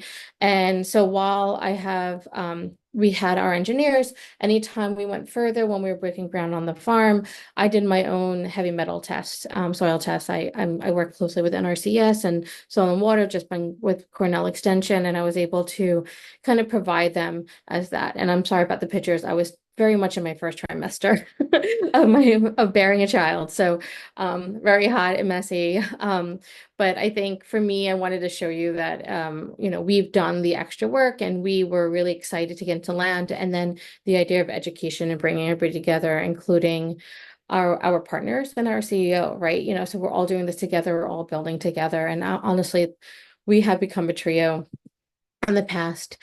And then so while we were in the process of waiting for the town to accept our site plan, which they did at the beginning of this month, after 3.5 years, we were able to break ground, at least farm, bring small events, work with small communities. So we've worked with Muck in Midtown Utica Community Center.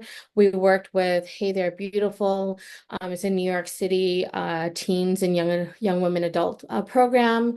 And their CEO and founders right behind us there, Alicia Rodriguez.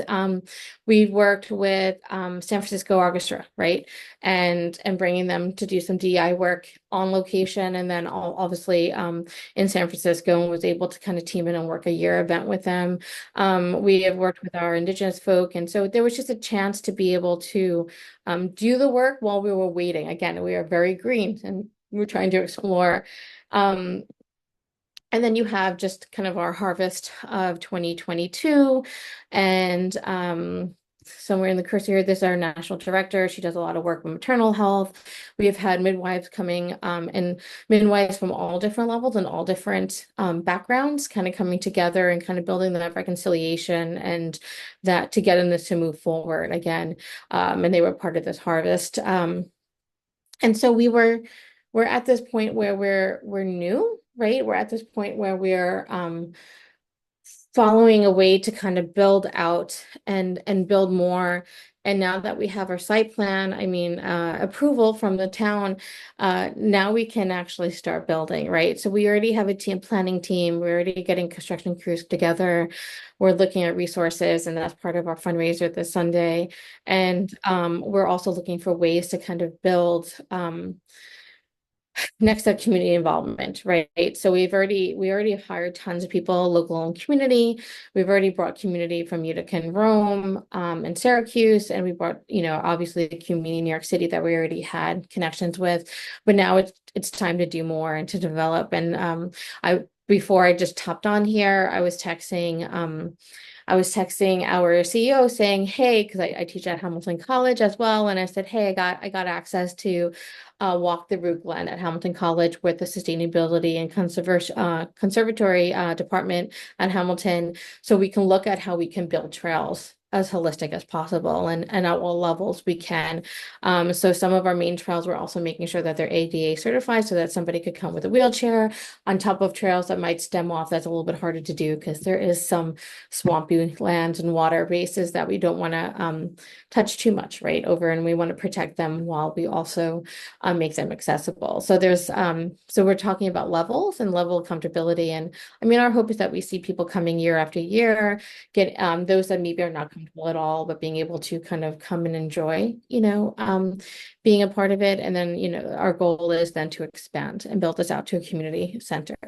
Now, what I might do is I might stop share and share it again, because I don't know if I shared my volume, but I just wanted to show you, and it's amazing. I just saw that video the other day of our 1 year anniversary, I guess. So that was August of 2021 of the purchase of the land, and just us kind of connecting those that are part of the organization and part of the Restore Forward Cooperative, inviting them to the land and kind of building it. So let me just look at the time. I'm going to stop share and share again, just because I want to make sure that there's sound. You're good. You've got about 9 minutes. Perfect. I want to make sure there's room for questions. Oh, share sound. There you go. Okay, here we go. And then hopefully hear you the video. Are standing on the shoulder of our ancestors before us, and those ancestors yet to be born, so that we could strengthen the energy and the blessing that this land needs right now. So I want to say, for me to two,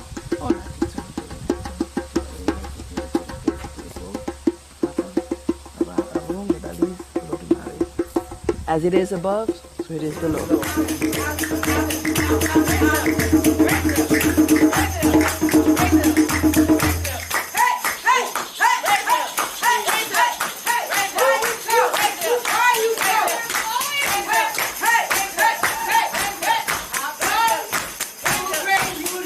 The first to be with our partners and our organizers, the elders there from the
also work with our local organizations. You let us keep us.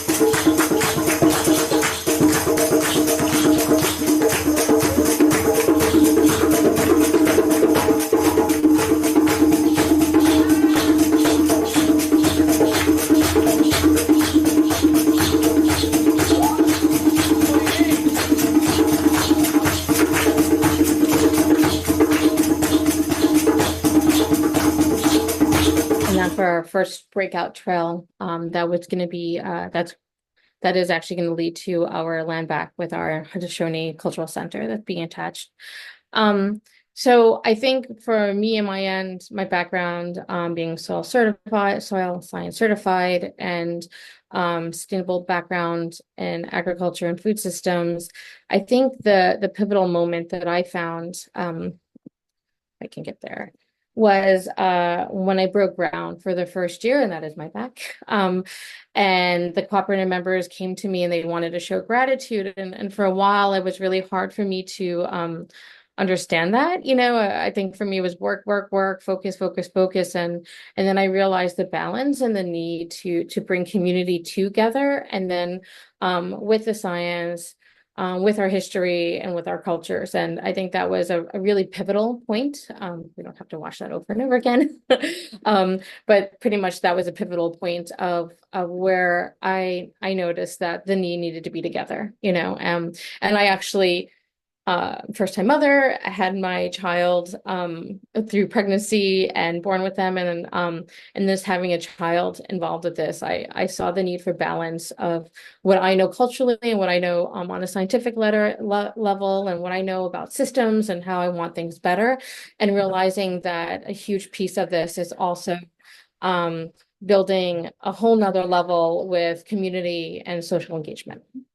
So that's my presentation, and I wanted to make sure I tried to leave about 5 minutes for questions.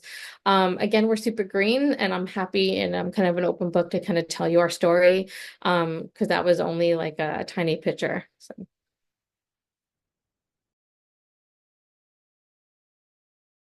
Sorry, I had myself muted there.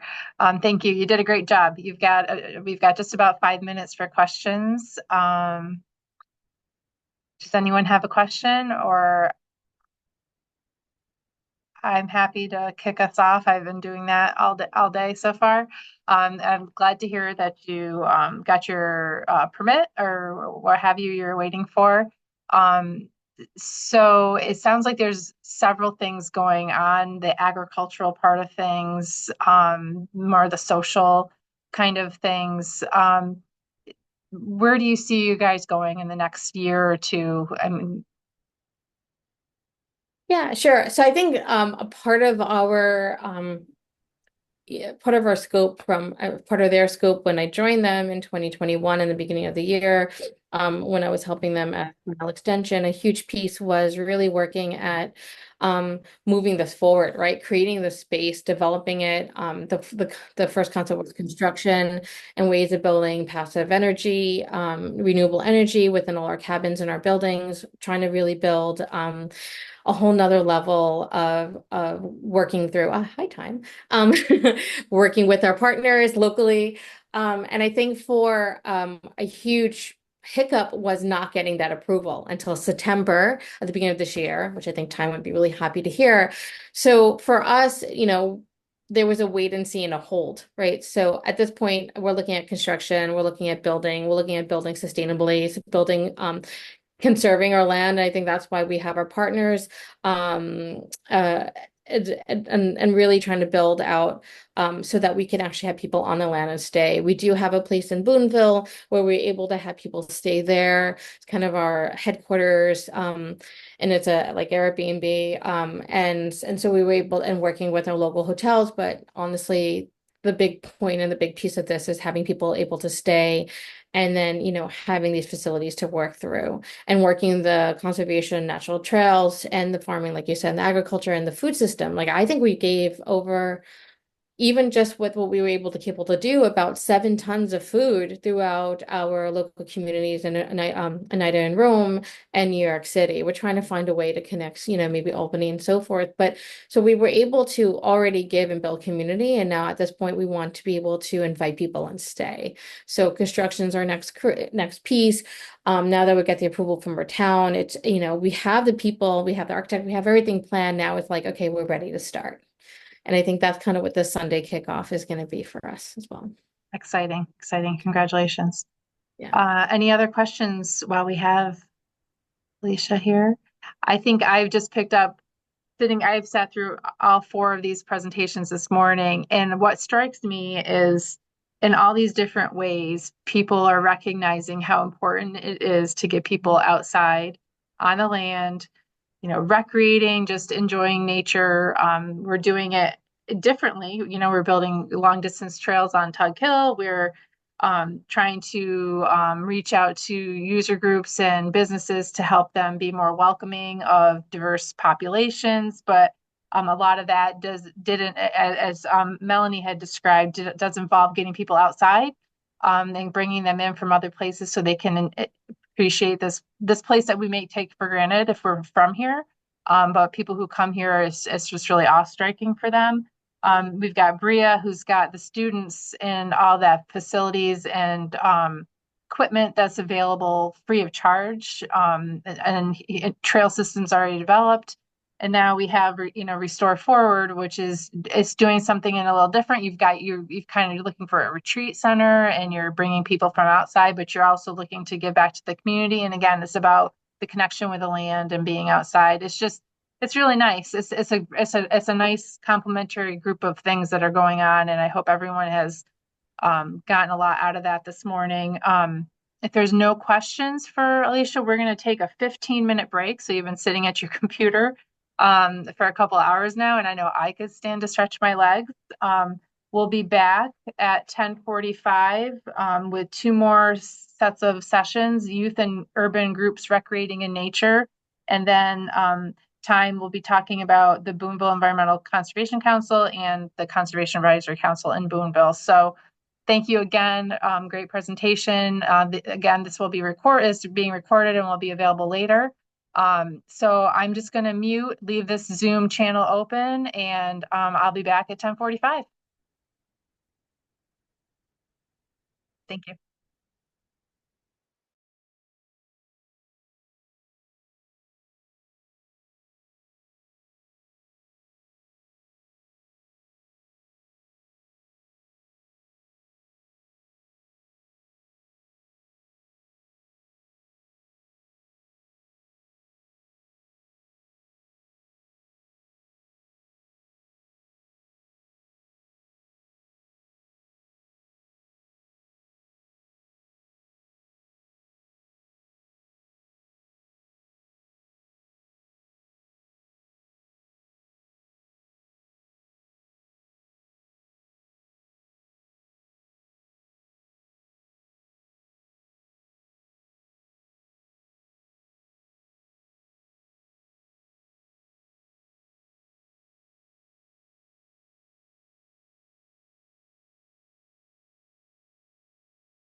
There's John.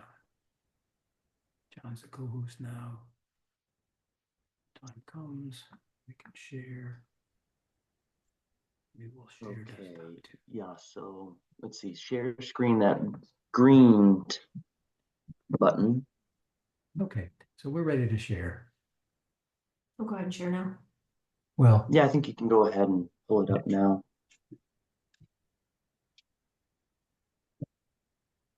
There we go.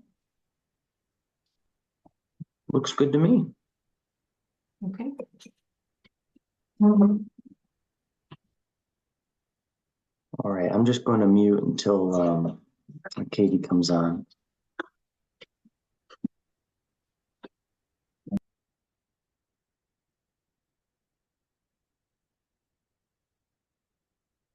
Okay, how do I mute? Click here somewhere. I don't think you can at this point because your slide's on there. I don't think you want to. So we're sharing the screen. There you go.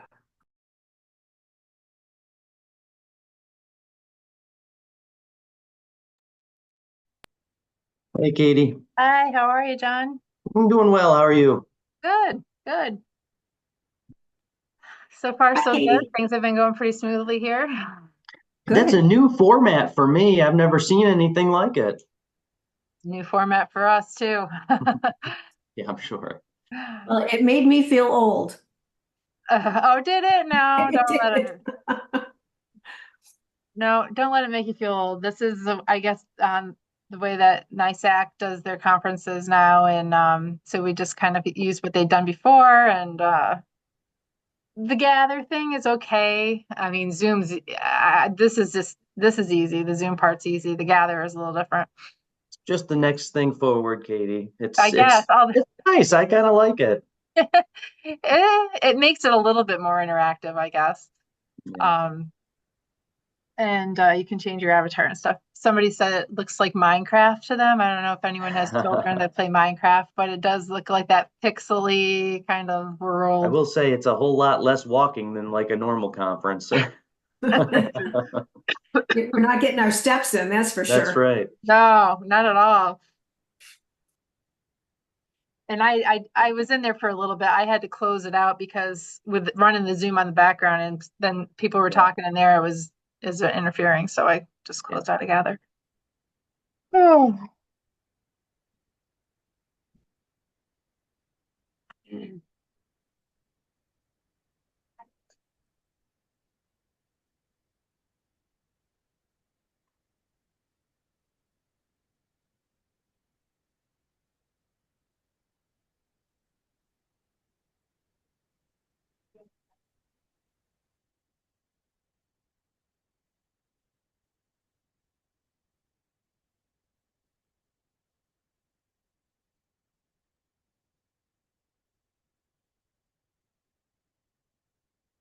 So we'll get started in about 4 minutes.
Get started in just a minute.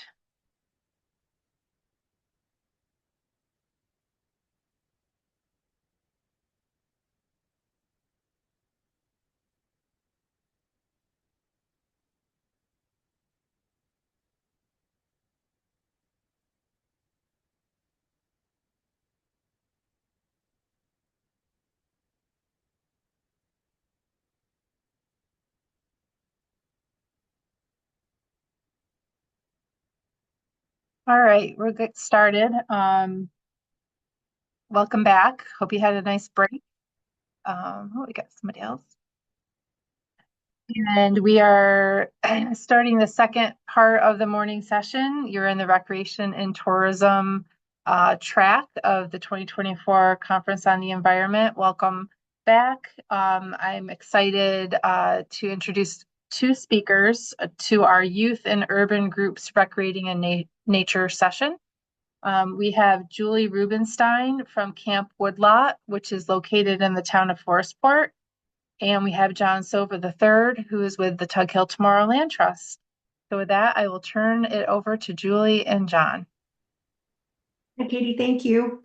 I just want to introduce myself. I am originally from New Hartford, New York, and as a child, I was introduced to a beautiful piece of property that was it was owned by a gentleman who is not related to me, but he was like a grandfather to me, and it molded my life. It changed my childhood, and after that property was passed on to me, I wanted to do something special with it. So hence Camp Woodlot. And through Tug Hill Tomorrow, I was able to put a conservation easement on it. They helped me with granting. I didn't know a whole bunch about it. My husband did know a little bit more about conservation easements than I did.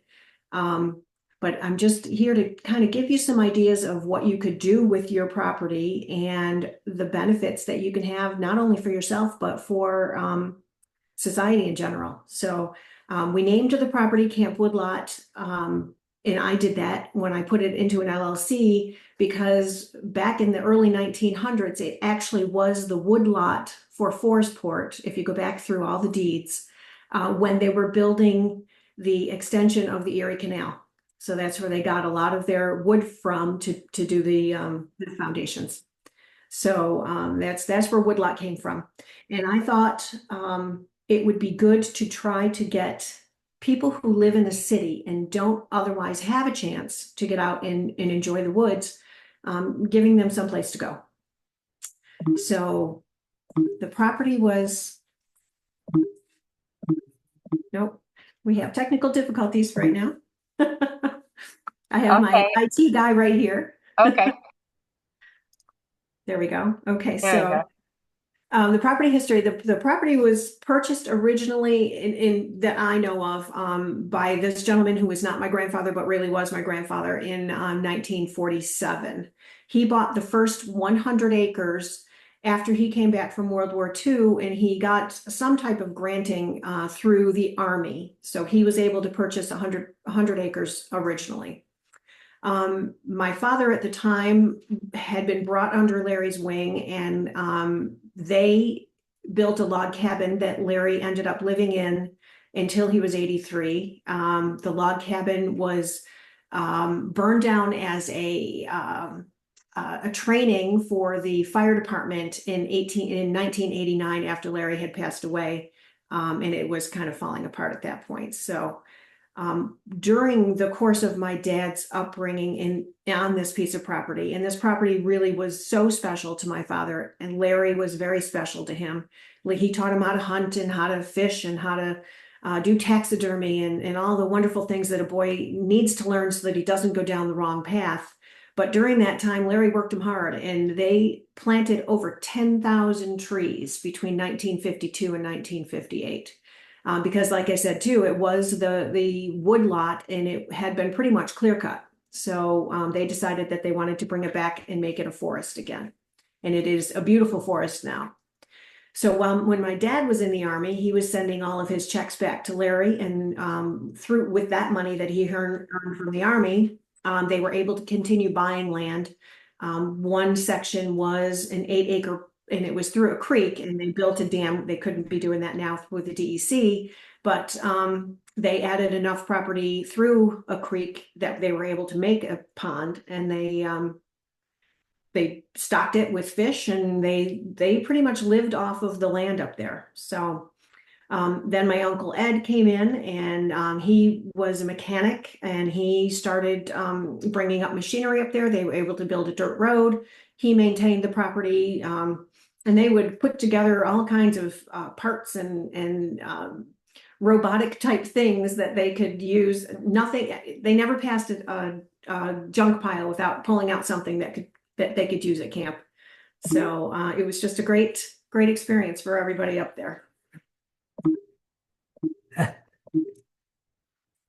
I have my IT back again. For some reason, we're not, maybe because we're sharing. Okay.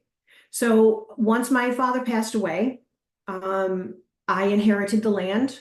I was not too terribly sure what to do with it. I just knew that it could never be built upon. I don't have children, so my husband had donated a conservation easement on a piece of property he had in Erieville, New York. And so he said, well, maybe this is a perfect opportunity. And it really, truly was. I did not know anything about conservation easements at the time. And I do believe that that is some place that we need to do better education. People do not know what they are, how to go about doing them. And so I'm hopeful that John and Tug Hill tomorrow can get the word out there to let people know that this is just a wonderful way to be sure that your property is never built upon. It is, nobody wants a Walmart in the middle of Forestport. So, and with that being said, I'm going to turn it over to John so he can tell you a little bit about how easy it is to do a conservation easement. So, John? Yeah, thanks, Julie. And so yeah, it's a amazing story. It's amazing property. The land trust absolutely was enthused 3-4 years ago when Julie approached us and discussed the option of conservation easement. So yeah, that's where the land trust kind of stepped in and helped the family design the conservation easement, and knowing that Julie was passionate about education, environmental education, getting urban youth onto the property, which is absolutely along the same mission orientation that the land trust has. So of course we were absolutely excited at the opportunity. And so 3 years ago in 2021, the easement was established. And since then, we've been collaborating as a nonprofit entity with Julie and the LLC to get urban youth, specifically two groups that I personally worked with and connected the dots and helped get these kids onto private land. And that's what we're talking about today. It's Julie's land that's protected with easement, and is turned into an incredible opportunity for these youth to have some place to go. So that's kind of what you see in the picture on the left. There is me leading, I think we were doing orienteering that particular class. But over the last 2 years, we've had a number of different opportunities leading easily over 100 kids out into this incredible property. So Julie, back to you. Well, and I do think having an educator on the land is a big draw for the organizations that I have been connecting with, because you talk to these organizations and okay, so I guess we're gonna, okay. So the problem in my mind was not enough people have access to fresh air, fresh water, fresh, all the things that Mother Nature can teach you. So I contacted at least 20 different organizations who I thought might benefit from this, because there are so many people who breathe in dirty air all the time, never get outside and go for a walk, never get any exercise, never have the serenity of just sitting and doing nothing in the woods. And you see this picture here, that is where our kids are now. And I wanted to do something to try to change that. So I think physical and mental health is so easily fixed by getting out in nature. And so that was where I thought we could go. And it not just children, adults, families, veterans, for sure. Everybody could benefit from getting out in nature. And so my solution was offering this land free of charge. Now, there were some obstacles, and I'll have my husband talk a little bit about that as far as alleviating liability. But I offered the use of the land free of charge to 20 plus organizations in the Utica, Rome area. I could possibly go as far as Syracuse, but I started doing this amid COVID, and so I was not exactly sure how it was going to be received. Everyone that I did talk to thought it was a fantastic idea. So I got a list from the Community Foundation of Herkimer and Oneida County of organizations that they thought may benefit from this. And it just so happened that my next door neighbor up there, their grandson, so I had known his grandparents most of my life, but their grandson is an employee of the Community Foundation. So I had a great connection there. And he was very enthusiastic about this too, because he knew the property and he knew how gorgeous it was. And then I sent emails, I made phone calls. I offered just to pick people up and bring them up there and show them what it was that we had and how it could help their families or how it could help their students. They were all enthusiastic, but trying to find the time to get them to come up there was also an issue. But then I also connected with Tug Hill to say, okay, because everybody would say to me, well, okay, we're going to go up there and what are we going to do? Well, you can have a picnic, you could do this or that. But then when we connected with Tug Hill and John Souva, okay, now we can actually do an educational program. Now they could get funding, and funding is a huge thing too. So getting funding for an educational program was much easier for these organizations than getting funding just to go up and go for a walk. So now I'm going to turn it over to Jeff, and he's the one who actually put the land into the LLC. He's the one who taught me about the conservation easement, and he also is the one who is concerned about rules and regulations and liabilities. So here is Jeffrey.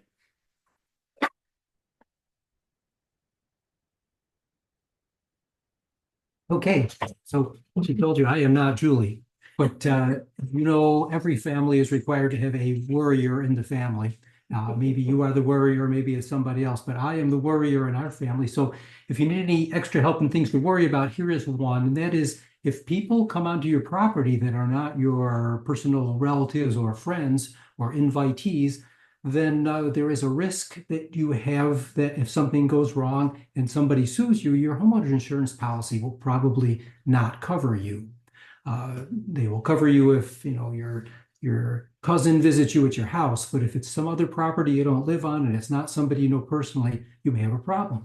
So out here, we're inviting lots and lots of kids, and Julie has great intentions about that. But if something goes wrong and a kid gets bit by a rabid raccoon or something, unfortunately, in this society, and unfortunately, especially in New York State, there may be attorneys out there who go to find out who's the landowner and let's sue them for all the damages. Now, I am not an attorney, and don't even play one on TV, and a lot of attorneys I don't even like. So if there are any attorneys in the audience, if you feel differently than I do, you are probably correct.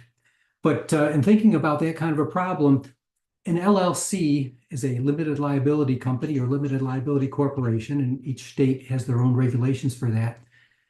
If you can change it so that the LLC owns the property, the LLC is like a corporate type entity, not a person, but it can own property, then you don't own the property, but the LLC owns the property. And anybody who goes to say, well, who owns that property where that kid got hurt, they would find out it's the LLC. Now, they can still sue the LLC. But if they sue the LLC, the best they could get in a total verdict would be everything the LLC owns. And that would not be your house or your car or your dog.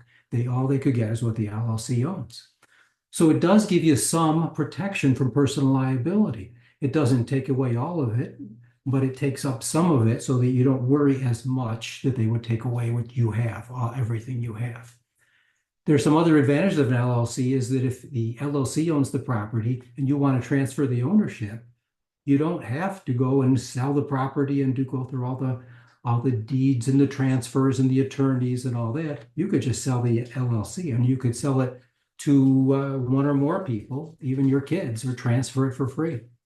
And there's also the option I call for anonymity. You can name the LLC anything you want. In this case, Julie named it Camp Woodlot. So anybody who looks on the tax maps or looks on Onyx Hunt, see who owns this, doesn't give her name. Some people that's important to, some people it's not. This could also be done with a corporation. And that's the way it was done 30, 40 years ago before there were LLCs. But there are advantages. If you have a corporation, then you need all these complicated things like stock and board meetings and officers and minutes and all that. So LLC is much, much simpler. If you decide to go that way, there are some downsides that you can find easily on the internet. One is it costs a little bit of money, not a huge amount, but hundreds of dollars for the initial filings in your state. And that's annual fees in New York State, I think it's $25 a year. Another downside is it won't protect you in some situations. As I said, if there's a rabid raccoon on the property and it takes a bite into a kid and he has rabies problems, anybody who looks at the owner of the property says, oh, it's that LLC. And Julie is not involved. Unless Julie is the one who said, oh, look at that cute raccoon, let's go pet it. Now, if Julie says that, then she could be personally liable as well. They'll sue everybody, but you have a good defense if you weren't even on the property and you're not the owner. So what's involved in creating it? Just a bunch of steps. You have to pick your favorite name and make sure it's not in use anywhere else in the state. You have to file the articles of organization, create an operating agreement, publish notifications. Sounds complicated. I'm sure there are a lot of YouTube videos that'll tell you how to do it. You can do it online. Personally, I would recommend using an attorney. There's a lot of things you can find on YouTube, but most of the time it's better off using a professional. Insurance, do you still need insurance? Your own insurance won't cover you if you don't own the property, but it's strongly recommended that the LLC get insurance. At least that would pay for the attorneys to defend the LLC when the time comes and pay off if they have to. A lot of people talk about liability waivers. Julie does use liability waivers. Everybody who uses the property has to get one signed by the organization that's sponsoring them up there that promises that they have their own insurance and their workers' comp insurance in case one of their employees gets hurt, and their automobile insurance in case their car has a problem or hurts somebody on the way. It can't protect you completely, but it's better than nothing. They can't hurt. So that's the story about LLCs. Back to Julie. Hey, that was my IT guy too. Yeah. So a lot of the places that I initially contacted thought that, oh my gosh, this is a great idea. How much is it going to cost us? You know, how can we do this? Once they figured out that it wasn't going to cost them anything to go up, we were able to get, right now I'm working with 6 different organizations. One is adults, one is adult families mixed with children, and the others are anywhere from ages 11 to 18. So through these organizations, and you actually see the solar eclipse there, we did have totality in the solar eclipse, and that was just an amazing day. But I do have notebooks and all kinds of flora and fauna paraphernalia that is available for these kids. And I ask them when they leave, just write down a little note. And so many times they will say, best day ever, best fire ever. I actually asked one group if they had ever started a fire out while they were camping. And one of the kids says, well, do you mean other than arson? And that's when I knew we had a problem. So yeah, it was an interesting day. But the kids are getting exercise. They are learning new skills.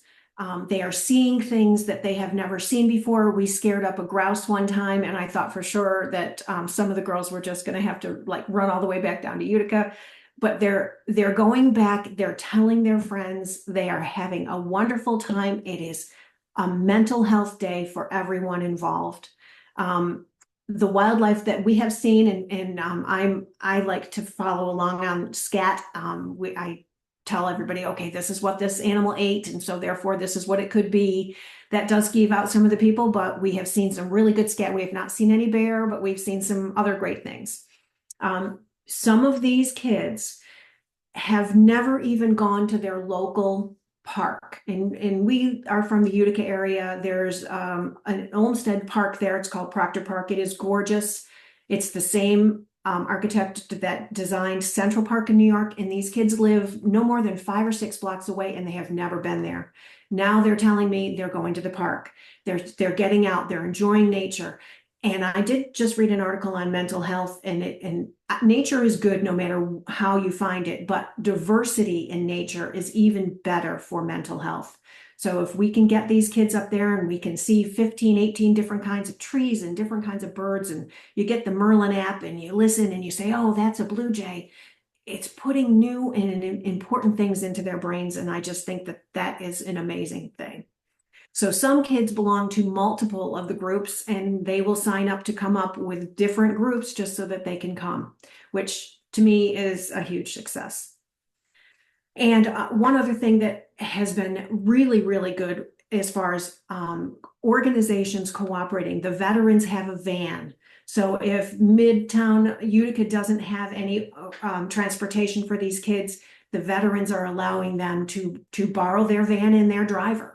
And they're coming up with ways to share things, and they're also making new connections in organizations that they did not make before, which again is a huge thing. So it's been a success. Again, I started this in the middle of COVID, so I do want to grow it. It's just been a wonderful thing, and I couldn't have done it without the conservation easement. I couldn't have done it without the LLC. I couldn't have done it with Tug Hill and all of the other organizations that I'm working with. And it has been a great experience for me, and a fantastic experience for the kids and the adults that have gone up as well. So, okay, that is pretty much. No, there's more. Oh, obstacles. Oh, yeah. So, okay, so I think I've touched on these things already. Everyone thinks that Camp Woodlot is a great thing. Staffing is a difficult situation. There's nothing that I can do about that. Oh, one other thing too. Once I do make a connection with someone, and because it took me a little bit with each of these organizations to figure out who do I talk to, because they had never done anything like this. You know, is it the social worker? Is it, once I made that connection, staff turnover in these organizations, because they're understaffed, they're overworked, they're underpaid, staff turnover is big. So I'd make a connection with someone and I'd send an email out, and it would get returned to me the next month because they were no longer there. So that is an issue. And again, there's nothing I can do about that except, connect again at the top of the head when we start over at the top of the chain there. The transportation, we have found a workaround with, and that probably would happen in most communities. You could probably find one organization that you could share vehicles with. One thing too that we do have a slight issue with, one of the organizations that I work with is refugees. English is not their first language. So to get the parents to come up is difficult, but to get the parents to even sign a permission slip for their children to come up is very difficult, and there's no translators. So that is another thing that again, nothing that I can do about it, but that is an obstacle. So future plans, I'd like to get more kids up. I just rebuilt a lean-to, so I would like to do overnights. And of course, Jeff is the worry word on that one. But I would love to do a handicap accessibility. We need to get some porta potties or outhouses built, which would be a great project to teach the kids how to build. We are in the process of building an additional trail through the woods. I'd like to build a couple bridges. Again, another wonderful math skill opportunity for the kids. I'd love to start fishing. A fire pit area and stargazing. I'd like to do all kinds of different fun things with the kids through the woods, whether it's find the flora and fauna, find, the whatever kind of trail marker that we're put out there. There's just so many opportunities that it's a wonderful thing. So if you need any more information, this will be in the, is it a Dropbox? The Google Drive. So you can get in touch with me if you know of anyone who would be interested in joining. You can also get in touch with John Souva about how to go about getting a conservation easement on your property. And I think that is my last slide. Jump in real quick, Julie, if I Yeah, may. go ahead, John. Oh, Katie, have we got some time? Yeah, you have time. You have till 11:25, so you've got Oh, about 15 minutes. And I have a couple questions for you too, but go ahead, John. perfect. Yeah. So I just wanted to, I don't know, wrap this up, get a higher level for everybody, right? Imagine, you know, you're near a city. Everyone's near a city at some point, right? You've got groups, you've got underserved populations, we call them, that don't have the ability to access land outside of maybe a local park, like Julie was saying. You know, this is a new model, and I'm sure y'all can grasp that, right? Because this is something that we don't really see groups going onto private land. I think back to my time, I worked for the state of Texas for 5 years inside of their state parks. And so we brought underserved groups from urban environments out to the state parks. That was our job. And so running into the obstacles Julie mentioned, being creative in solving those problems, and really thinking differently about getting people onto private land. See, again, I come from the state land aspect, but now we're moving into private land, talking about LLC and protections for the landowners, talking about conservation easements and opening up habitat that will not be disturbed over the next several generations, you know, forever. And then reaching out to these groups. I just think it's such a really neat model that really deserves your attention. And, you know, there's opportunity out there. You know, everyone here knows someone with land. Maybe it's an option for them. Maybe that's something that they have a passion for, but don't really know how to do it. And I just wanted to kind of wrap it up in a nice, neat bundle there, because I think it's such an important avenue, important option landowners have that they might not even know about that they have. So yeah, I mean, Julie and I have had incredible success with these kids from Midtown Utica Community Center, refugee families, and the just groups that would normally not have the opportunity to see a grouse, to see a wild turkey, to look at salamanders. I mean, it was just such a valuable life experience that is now finding success and continuing on. And that's after only a couple of years. What's it going to look like in 5 years? What's it look like to find, you know, being able to help Julie find some funding opportunities in the local area and opening up new opportunities. So anyways, I just wanted to thank Julie for those efforts, because it's just been a lot of fun and incredible to see the kids on her property.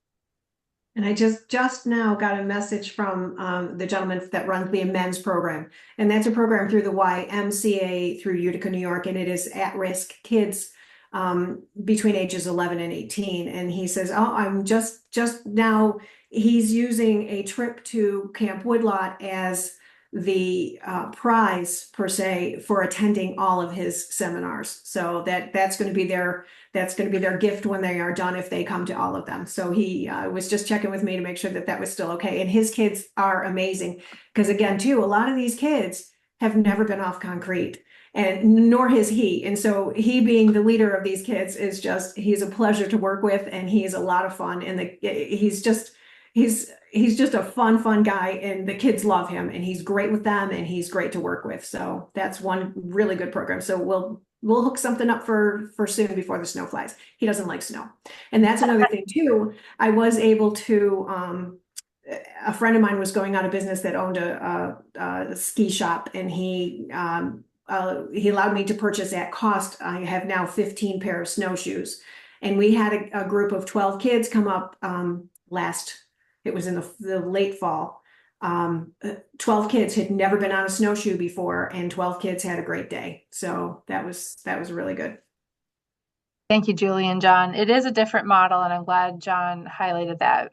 Earlier in this track, we heard from the Black River Environmental Improvement Association, which is, you know, a 501c3 and and their property is publicly accessible pretty much all the time. And they have school groups primarily using it, and they do different activities. And in this situation, so it's private land with a conservation easement on it, but I'm assuming the conservation easement does not require public access. And people can't just show up to your place. They have to make the arrangements. That is There's correct. controlled access there. That is correct, yes. And you're an LLC, you're not a 501c3. So that's got to be a bit of a challenge perhaps to go after certain types of grants where you really do need to be a 501c3. You know what I mean?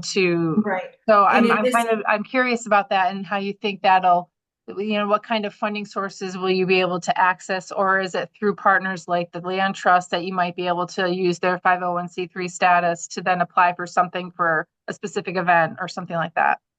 At this point, I haven't needed really money for anything, right? So everything that has occurred to this point, I have paid for myself. Unless it gets much bigger and we actually need to put in a plumbing toilet or something, I don't foresee that I'm going to need money for anything. It's property. I maintain it. So the only thing again too that I could see would be some type of structure or something that I may need in the future. But right now I like it natural, and I think the kids like it natural. If they wanted to go to a camp that actually had camping things like a Boy Scout camp or something, they have those. This is different. This is nature. So I'm not foreseeing that I'm going to be needing any kind of big funding. So that's great. Questions from our other participants, or John, if you wanted to add to that. Only that I think you also said it, Katie, those strategic collaborations between entities like the land trust and private landowner, having that partnership. And I think it's what we're talking about too, Julie, right? That offered all the successes is these partnerships and networking amongst all the organizations. It's not like you're just going to go up to some family on the street and offer them to come over, but you're going through these other organizations. So potential funding opportunities for anyone that's listening, maybe that is an option to go to the local land trust or to another entity that has similar goals. I do know that one of the organizations that does come up on a regular basis does apply to the Community Foundation for transportation money. They do have a van, but this way they pay for gas and they pay for their own driver. So there are opportunities with the Community Foundation for the organizations. But I for myself at this point, I don't need any money for anything. So if it does come to the point where we need that, then we'll cross that bridge when we get there. Yep. Haven, did you have a question? You turned your video on. You're muted. Yes, I did. I just wanted to say hi. How fantastic. I'll email you separately. I have a friend from my town who's moved here recently who's an incredible naturalist. So I was just curious if you can incorporate maybe a volunteer on a weekend to work with some, because she's amazing with young kids and teens. Yay, I would absolutely love it. I'll put you guys together. And then I have to ask also, is there the Larry Frey that you referenced in the beginning? I came 2 minutes late, so I'm not exactly sure where your property is, but do you know a Larry Frey in Hastings? No, okay. He was from Yorkville. He's from Yorkville. Okay, because he's property upstate somewhere and he's a real land guy. So anyway, just want to check. All right. I'll connect with you. Just want to make the connection here so that when I connect with you by email, that. Great. That was Thank here. you so much. Thank you. Any other questions? I guess I did have one more question because you talked about the easement and how that helped do things. What was, because you already owned the land, were already starting to do stuff, and then you placed the easement on. What role did the easement play? Just kind of peace of mind knowing that it's permanently protected with an outside organization monitoring that? Correct. And I think the easement would have come regardless of whether or not I was going to use this for outside organizations to come in. Because I don't have children, I don't know where this property is going to go when I pass away. And I just wanted to be sure that it was never going to be built upon. And at some point, depending on how things go in the next 10 or 15 years, if I do donate this property to one of these organizations, I want to be sure that it will be used in the way that I want it to be used. So the easement really did ease my mind on knowing that it would be in perpetuity natural wildland. Very good. Other questions?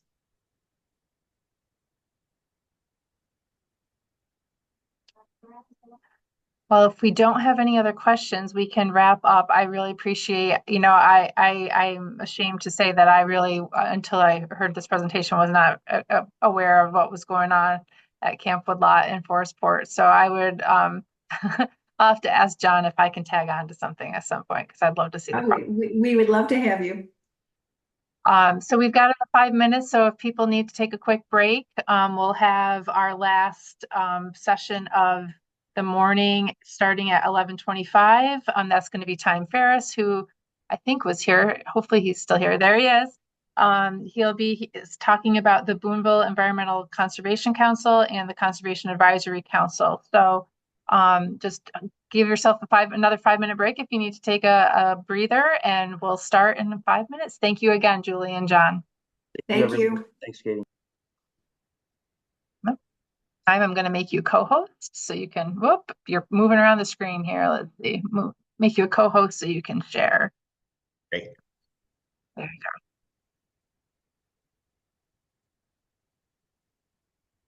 go. Okay.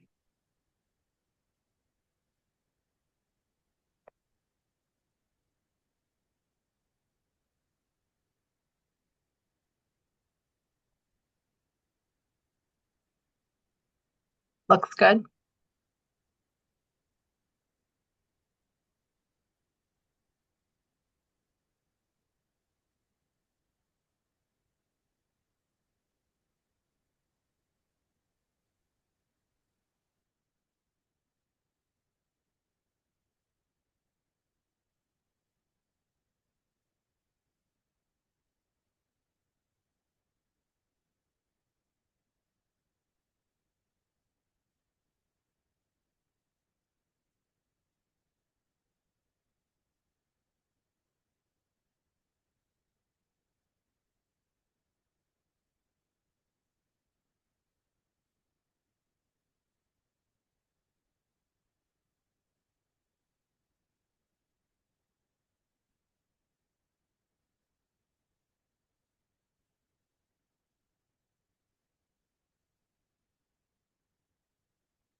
We'll get started in about 1 minute. I'm sure people are kind of doing the shuffle between sessions.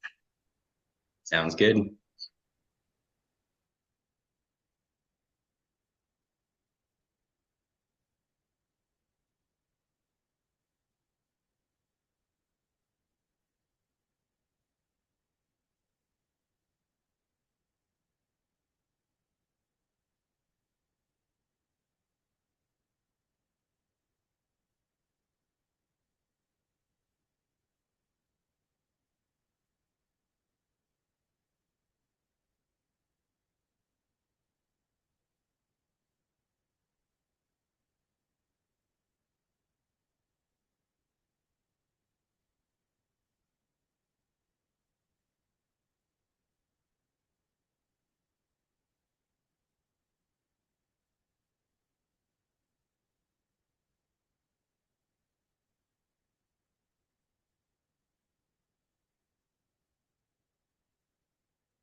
Well, time, I don't want to short you, so I guess we'll get started.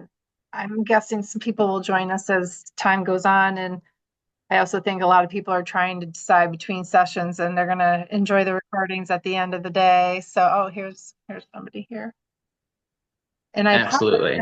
Something going on outside my window. There's all of a sudden a whole bunch of emergency sounds. I don't know if you can hear that. Hopefully No, not. but hope you're okay. I'm fine. I don't know what's going on out there, so. All right, well, this is our last session of the morning. You are in the Recreation and Tourism slot of the 2024 Conservation Conference on the Environment. And I'm really pleased to introduce our local EMC leader, Time Ferris. He is I think, the chair of the Boonville Environmental Conservation Council. And he's going to be talking about what they have going on in Boonville. So with that, I will turn it over to Time. Awesome. Thank you, Katie. So welcome everybody. First thing I just want to say is welcome everybody to the NISAC 2024 Conference on the Environment, and to also just take a brief moment to say thank you so much to this year's hosts, the New York State Tug Hill Commission. So thank you guys for setting all this up and getting us on our way here. So allow me to introduce myself. My name is Time Ferris. That is T-Y-M-E, not T-H-Y-M-E, nor T-I-M-E. I am not an herb nor a concept of physics. However, I am an ordained minister, so if you feel so inclined, you may call me Father Time.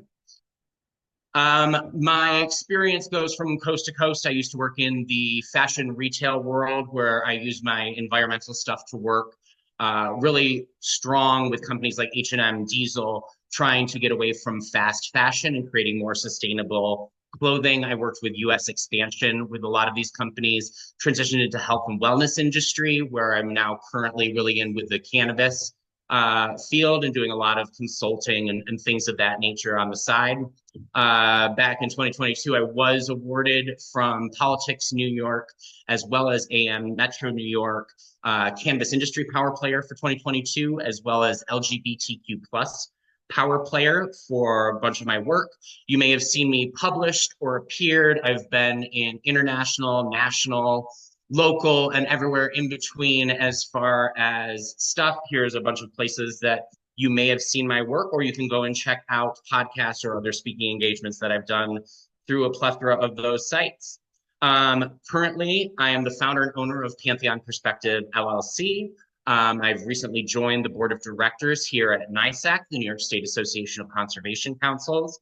I sit as the president of the Boonville Environmental Conservation Council, which is our private entity part, as well as being the chairman for the Village of Boonville Conservation Advisory Council, which is our government liaison piece. I'm also off and on, as my schedule allows, a director as well as a member for the Black River Valley Business and Community Alliance, or BRV-BCA. So today I'm going to be talking to you about Boonville Environmental Council and everything that we're doing. So I'm going to start off with just some of the historic milestones that this organization has gone through. So that was started back in 1971, making us one of the oldest conservation advisory councils in the state of New York. Our first officers included coordinators, secretary, sewage and water quality chair, publicity chair, recycling chair, visual and noise pollution chair, and an air quality chair. By 1972, as this state was starting to finalize their legislation, creating what we have now as the Conservation Advisory Programs, Village of Boonville preemptively saw that this was coming and started our organization with them actually back in 1972. By 1973, our organization started doing our first collaborations with the Adirondack School, which is our local school, ranging things from Arbor Day to ecology contests to having bond awards for science fairs for our students. 1973, Oneida County created its first environmental management council, who our founder, Barb Freeman, was placed on, and seeing as Boonville was the only conservation advisory council within Oneida County, we were given special placing in there as being a voting member when that was started. Unfortunately, that organization only lasted until about 1994. when it was finally dissolved and no longer exists.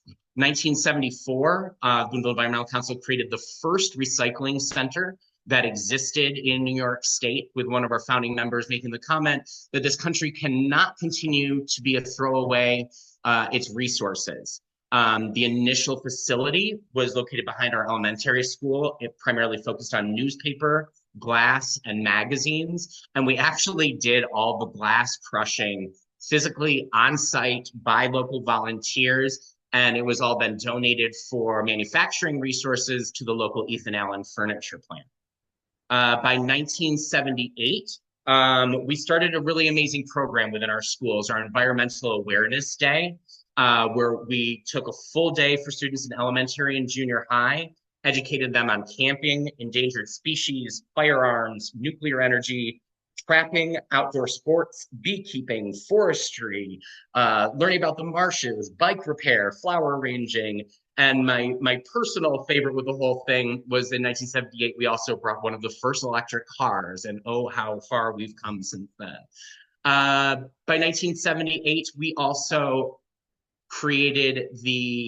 opened up the Black River Canal space, which had been left to deteriorate. It was the Boonville Environmental Council, along with the Boonville Chamber of Commerce, that went through. We received the permit contracts from the state to be able to open these for recreation. And that went on until about 1984, when we transitioned it over to the amazing organization BREIA, or the Black River Environmental Improvement Association, which still holds control of our tracks of the Black River Canal, maintains those, and has a lot of events that go on for there as far as education.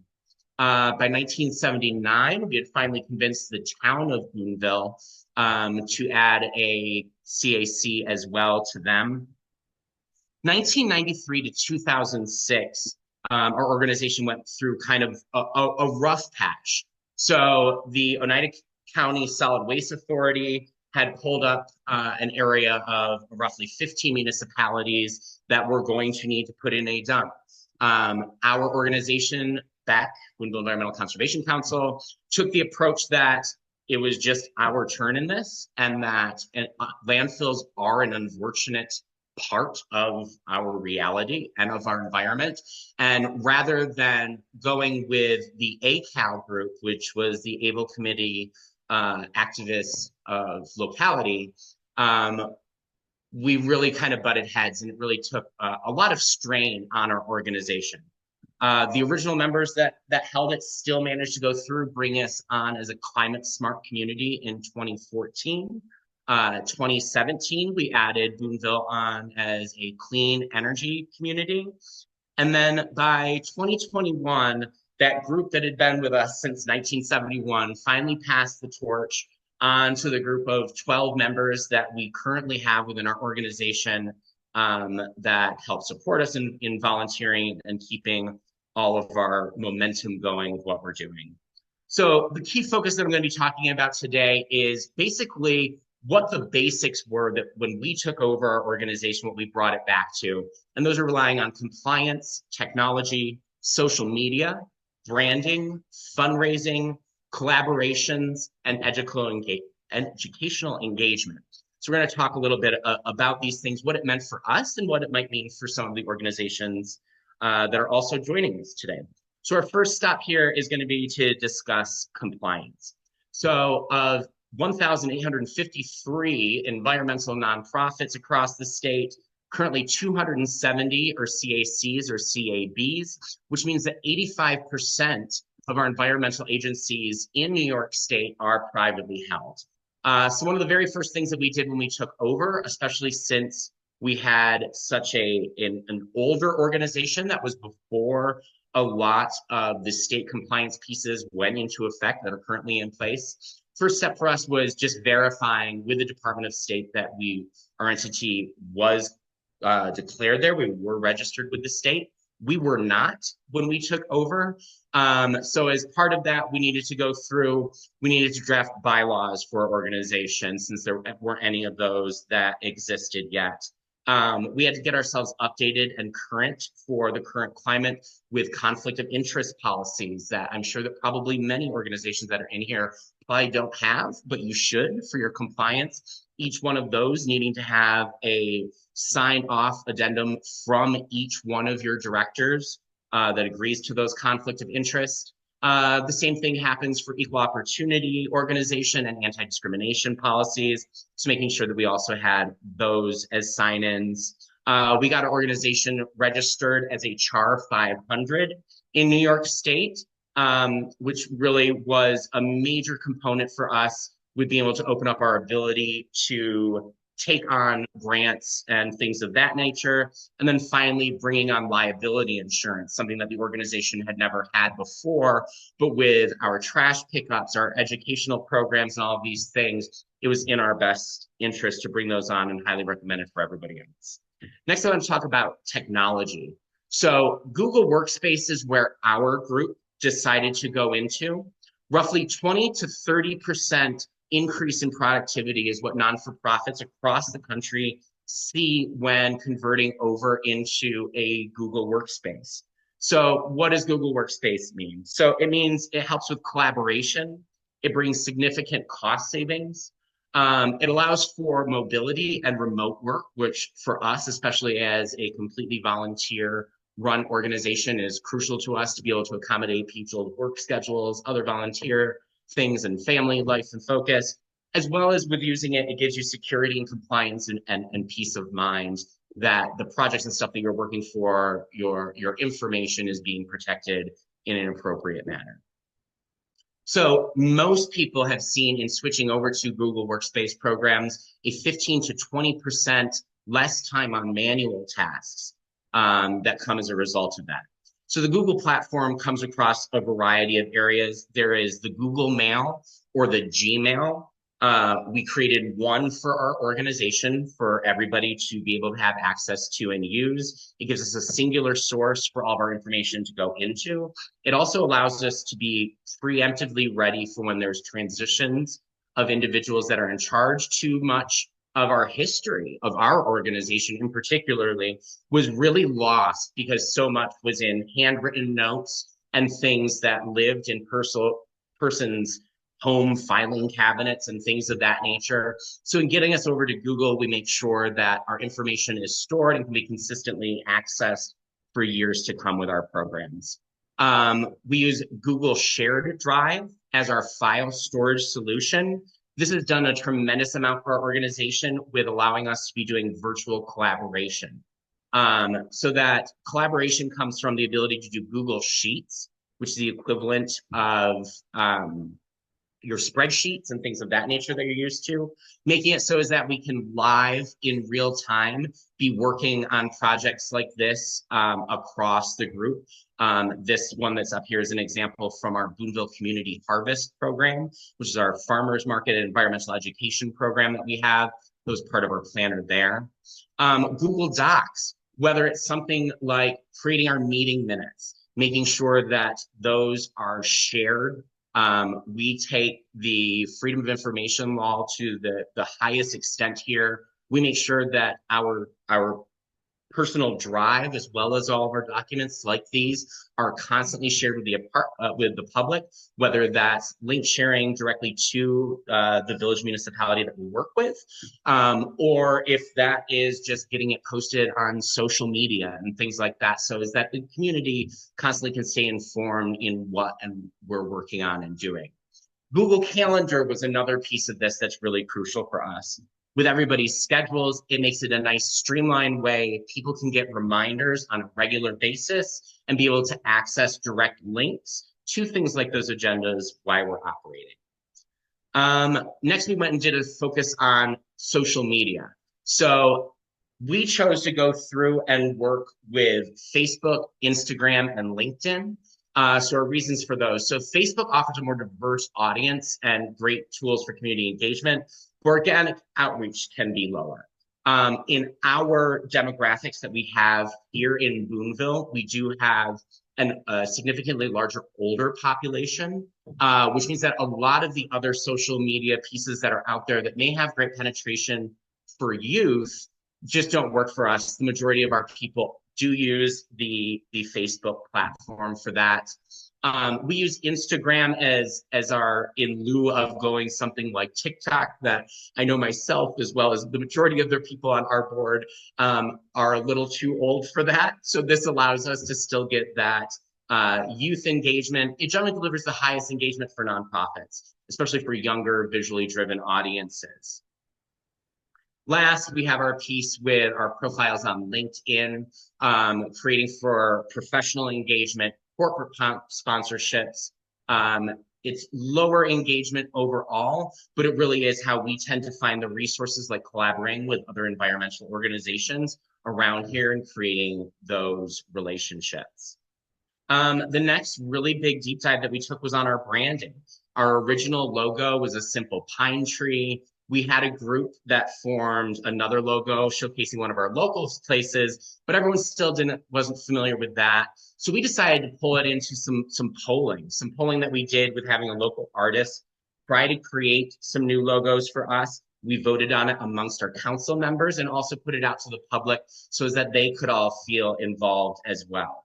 In addition to that, we worked on that logo exposure. So everywhere from our Gmail, making sure that that is in there, making sure that we're having consistent brand recognition across our social media places, as well as investing in physical media marketing, signage, and things of that nature.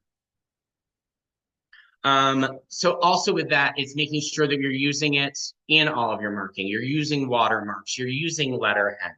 Because there is a tremendous amount that goes into developing a brand for yourself, especially when we're living in a population that is consistently declining. Our ability to reach out to people, our ability for people to immediately recognize who we are, to gain their trust, to know what we're about, to be looking to us as places to make donations to, so that we can continue a lot of our works is super important. And branding is a key component of how we do that.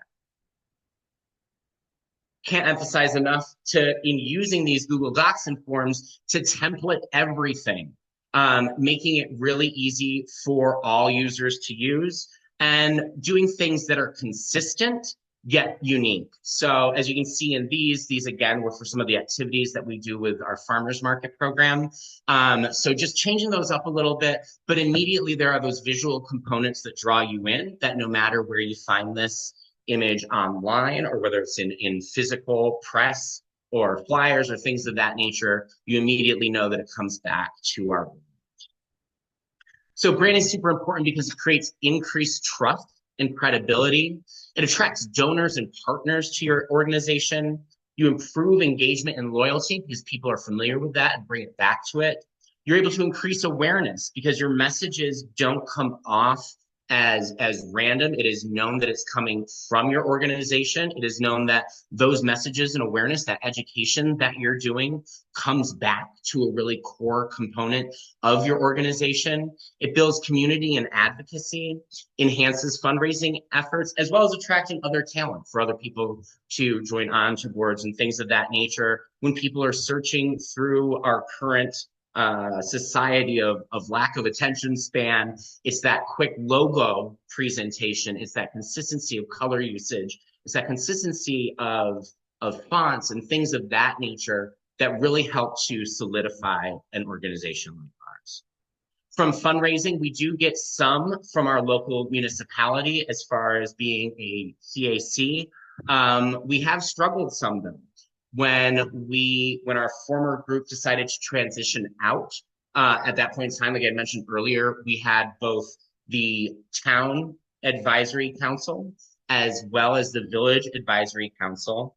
Our current leadership with our town decided unilaterally that although the development of the town conservation advisory council was administered into local law, that he was not going to acknowledge that anymore, and decided amongst himself that it was no longer needed in our area.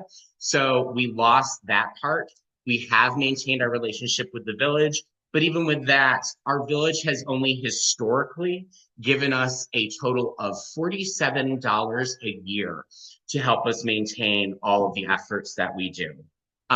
Last year, when our group took over, we were able to make a good argument with them, in which we finally got our largest amount from our municipality, a $500 endowment to help us carry on all of our work. But this year, as a result of improprieties of our local Chamber of Commerce and the public saying that they no longer wanted their village to give money to our chamber, the village decided across the board that they would just stop giving money. So we have not even seen our $47 allotment that we were able to have historically. So fundraising becomes a really important part for us in order to keep going. We succeed on that through working with business organizational partners that do different parts of their programming to be able to reach out and make donations to groups like this.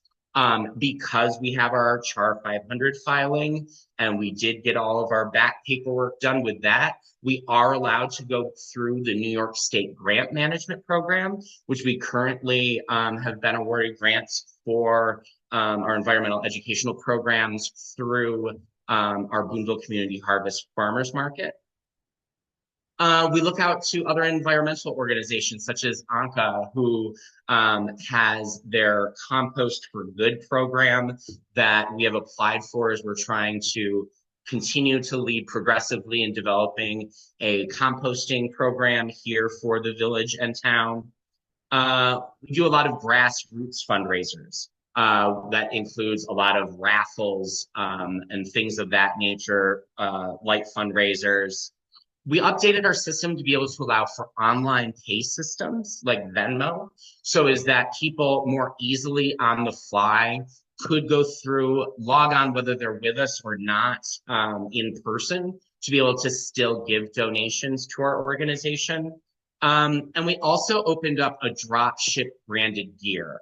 So this has been extremely good for us. We work with a company called Printify, which allowed us to be able to go through and source products from vendors that are from recycled materials specifically, or grown from sustainable cotton programs and things of that nature. So is that we're able to create something that has a sale. People are able in our community are able to feel a part of everything that's going on because they can represent and push that logo presentation again, like we had mentioned, while still maintaining our environmental roots and not having to worry about, large buys of products that are using unsafe or unsustainable practices.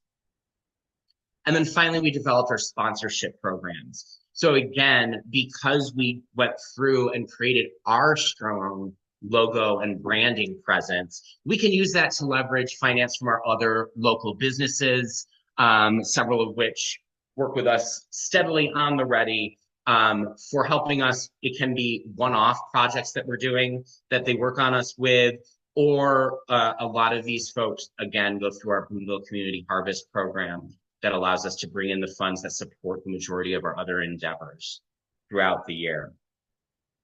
Collaboration is a key component, rather, of everything that we're doing here as well. So one of those pieces is that because we are a volunteer group, because everybody that is in here has other full-time jobs, and our group in particular also participates as volunteers in a plethora of other organizations within our area, collaboration is our way that we can make sure that we are still making the largest environmental impact within our community with the most reduced amount of effort that we're doing by able to be piggybacking other things that are going on within our group. So one of those being that we do participate with Rubicon's Trick or Trash program every year, being able to collect candy wrappers and stuff through Halloween that goes sent back to them for recycling purposes. We partner with other nonprofit programs. As you all know, we recently had our solar eclipse, which we worked with a church organization that was out in Salt Lake City, Utah, who then we went through, had drop boxes throughout our community to recollect those solar glasses for everybody to view that normally would be nothing but a keepsake or be added to our landfill. This program actually allowed us to collect over 3,000 pairs of solar glasses, which were then sent out to South American countries who will be viewing the solar eclipse in their region in the next few months. We make sure that we table at events, that we always have a presentation when other groups are doing events and things, both to educate about our organization as a whole, as well as to educate about other things that are going on. The one booth example that's down there, our municipality just recently relaunched their comprehensive planning committee. It had not been re-reviewed in over 10 years. And we took it upon ourselves to really focus on that for the year in order to raise awareness within our community about what goes on with the comprehensive planning committee, as well as to bring in additional volunteers to work with that to take an active role. We do third-party fundraising for third-party organizations. Annually, our organization has raised $4,000 or more for our local fire department. We do a lot of team-up things with our fire department, largely because we are a community that has been prone to some rather disastrous fires. And our fire department is one of those unsung heroes that we believe that do not get enough of the support as usual and play a critical role in small communities here as far as making sure that we are maintaining and that we can continue to grow and thrive and to save us in times of disaster like that. So we work with them to help them with their fundraiser, which all of that money that we goes to the Believe 271 program that helps firefighters that are contracting cancer and other ailments, predominantly as a result of 9/11. We participate in a lot of community activities like Trunk or Treat is a really great one for us here. It gives us the opportunity to meet a lot of the youth, share educational pamphlets, and just, again, show that we are part of the community that we represent and love. And then it's also all about our community trash pickups. So those trash pickups have been a key component for us since the organization debuted, going back to the first ones back in the early 70s. Again, we do these pickups, not just for, although we do an Earth Day one, we go to local businesses that aren't leading up to their piece of their commitment to the community and allow their driveways and parking lots to become mini landfills up to themselves. We go through and help support our canal with those sorts of cleanups and other activities. And then a lot of what we do is about working with our local school. We are very fortunate here to be part of the Connected Community Schools programs, which exist throughout upstate New York. We have an amazing partner with them that oftentimes will help them. This was an example of a cleanup that they were doing that we made sure to go and be by their side. Because I think it's really, really important when you're trying to establish and create your organization to be the best that it can, is that you also have to be willing to be the backup singer and not necessarily the star of the show. And that's something that we definitely do here. Talking about educational engagement, like I said, Trunk or Treat is something that's turned into a monumental piece for us. From being able to come up with themes for our vehicle that we're doing, educational handouts, and then creating art and essay contests that go out to the youth for them to feel engaged. They take these educational pieces back home with them. They re-engage with them. For the most part, actually, what we've been focusing on these past few years, like this one, was a focus on spider education. For people to know that a lot of these things, especially at Halloween time, that we've culturally established all these big baddies, whether it's bats or snakes or spiders, and making sure that our youth are well educated on the contributions that all of those animals in our ecosystem make for our everyday benefit. And Trunk or Treat worked as a good jump off point for a 6-month medium with everything that we do educationally for Earth Day. Again, using those essays and things of that nature.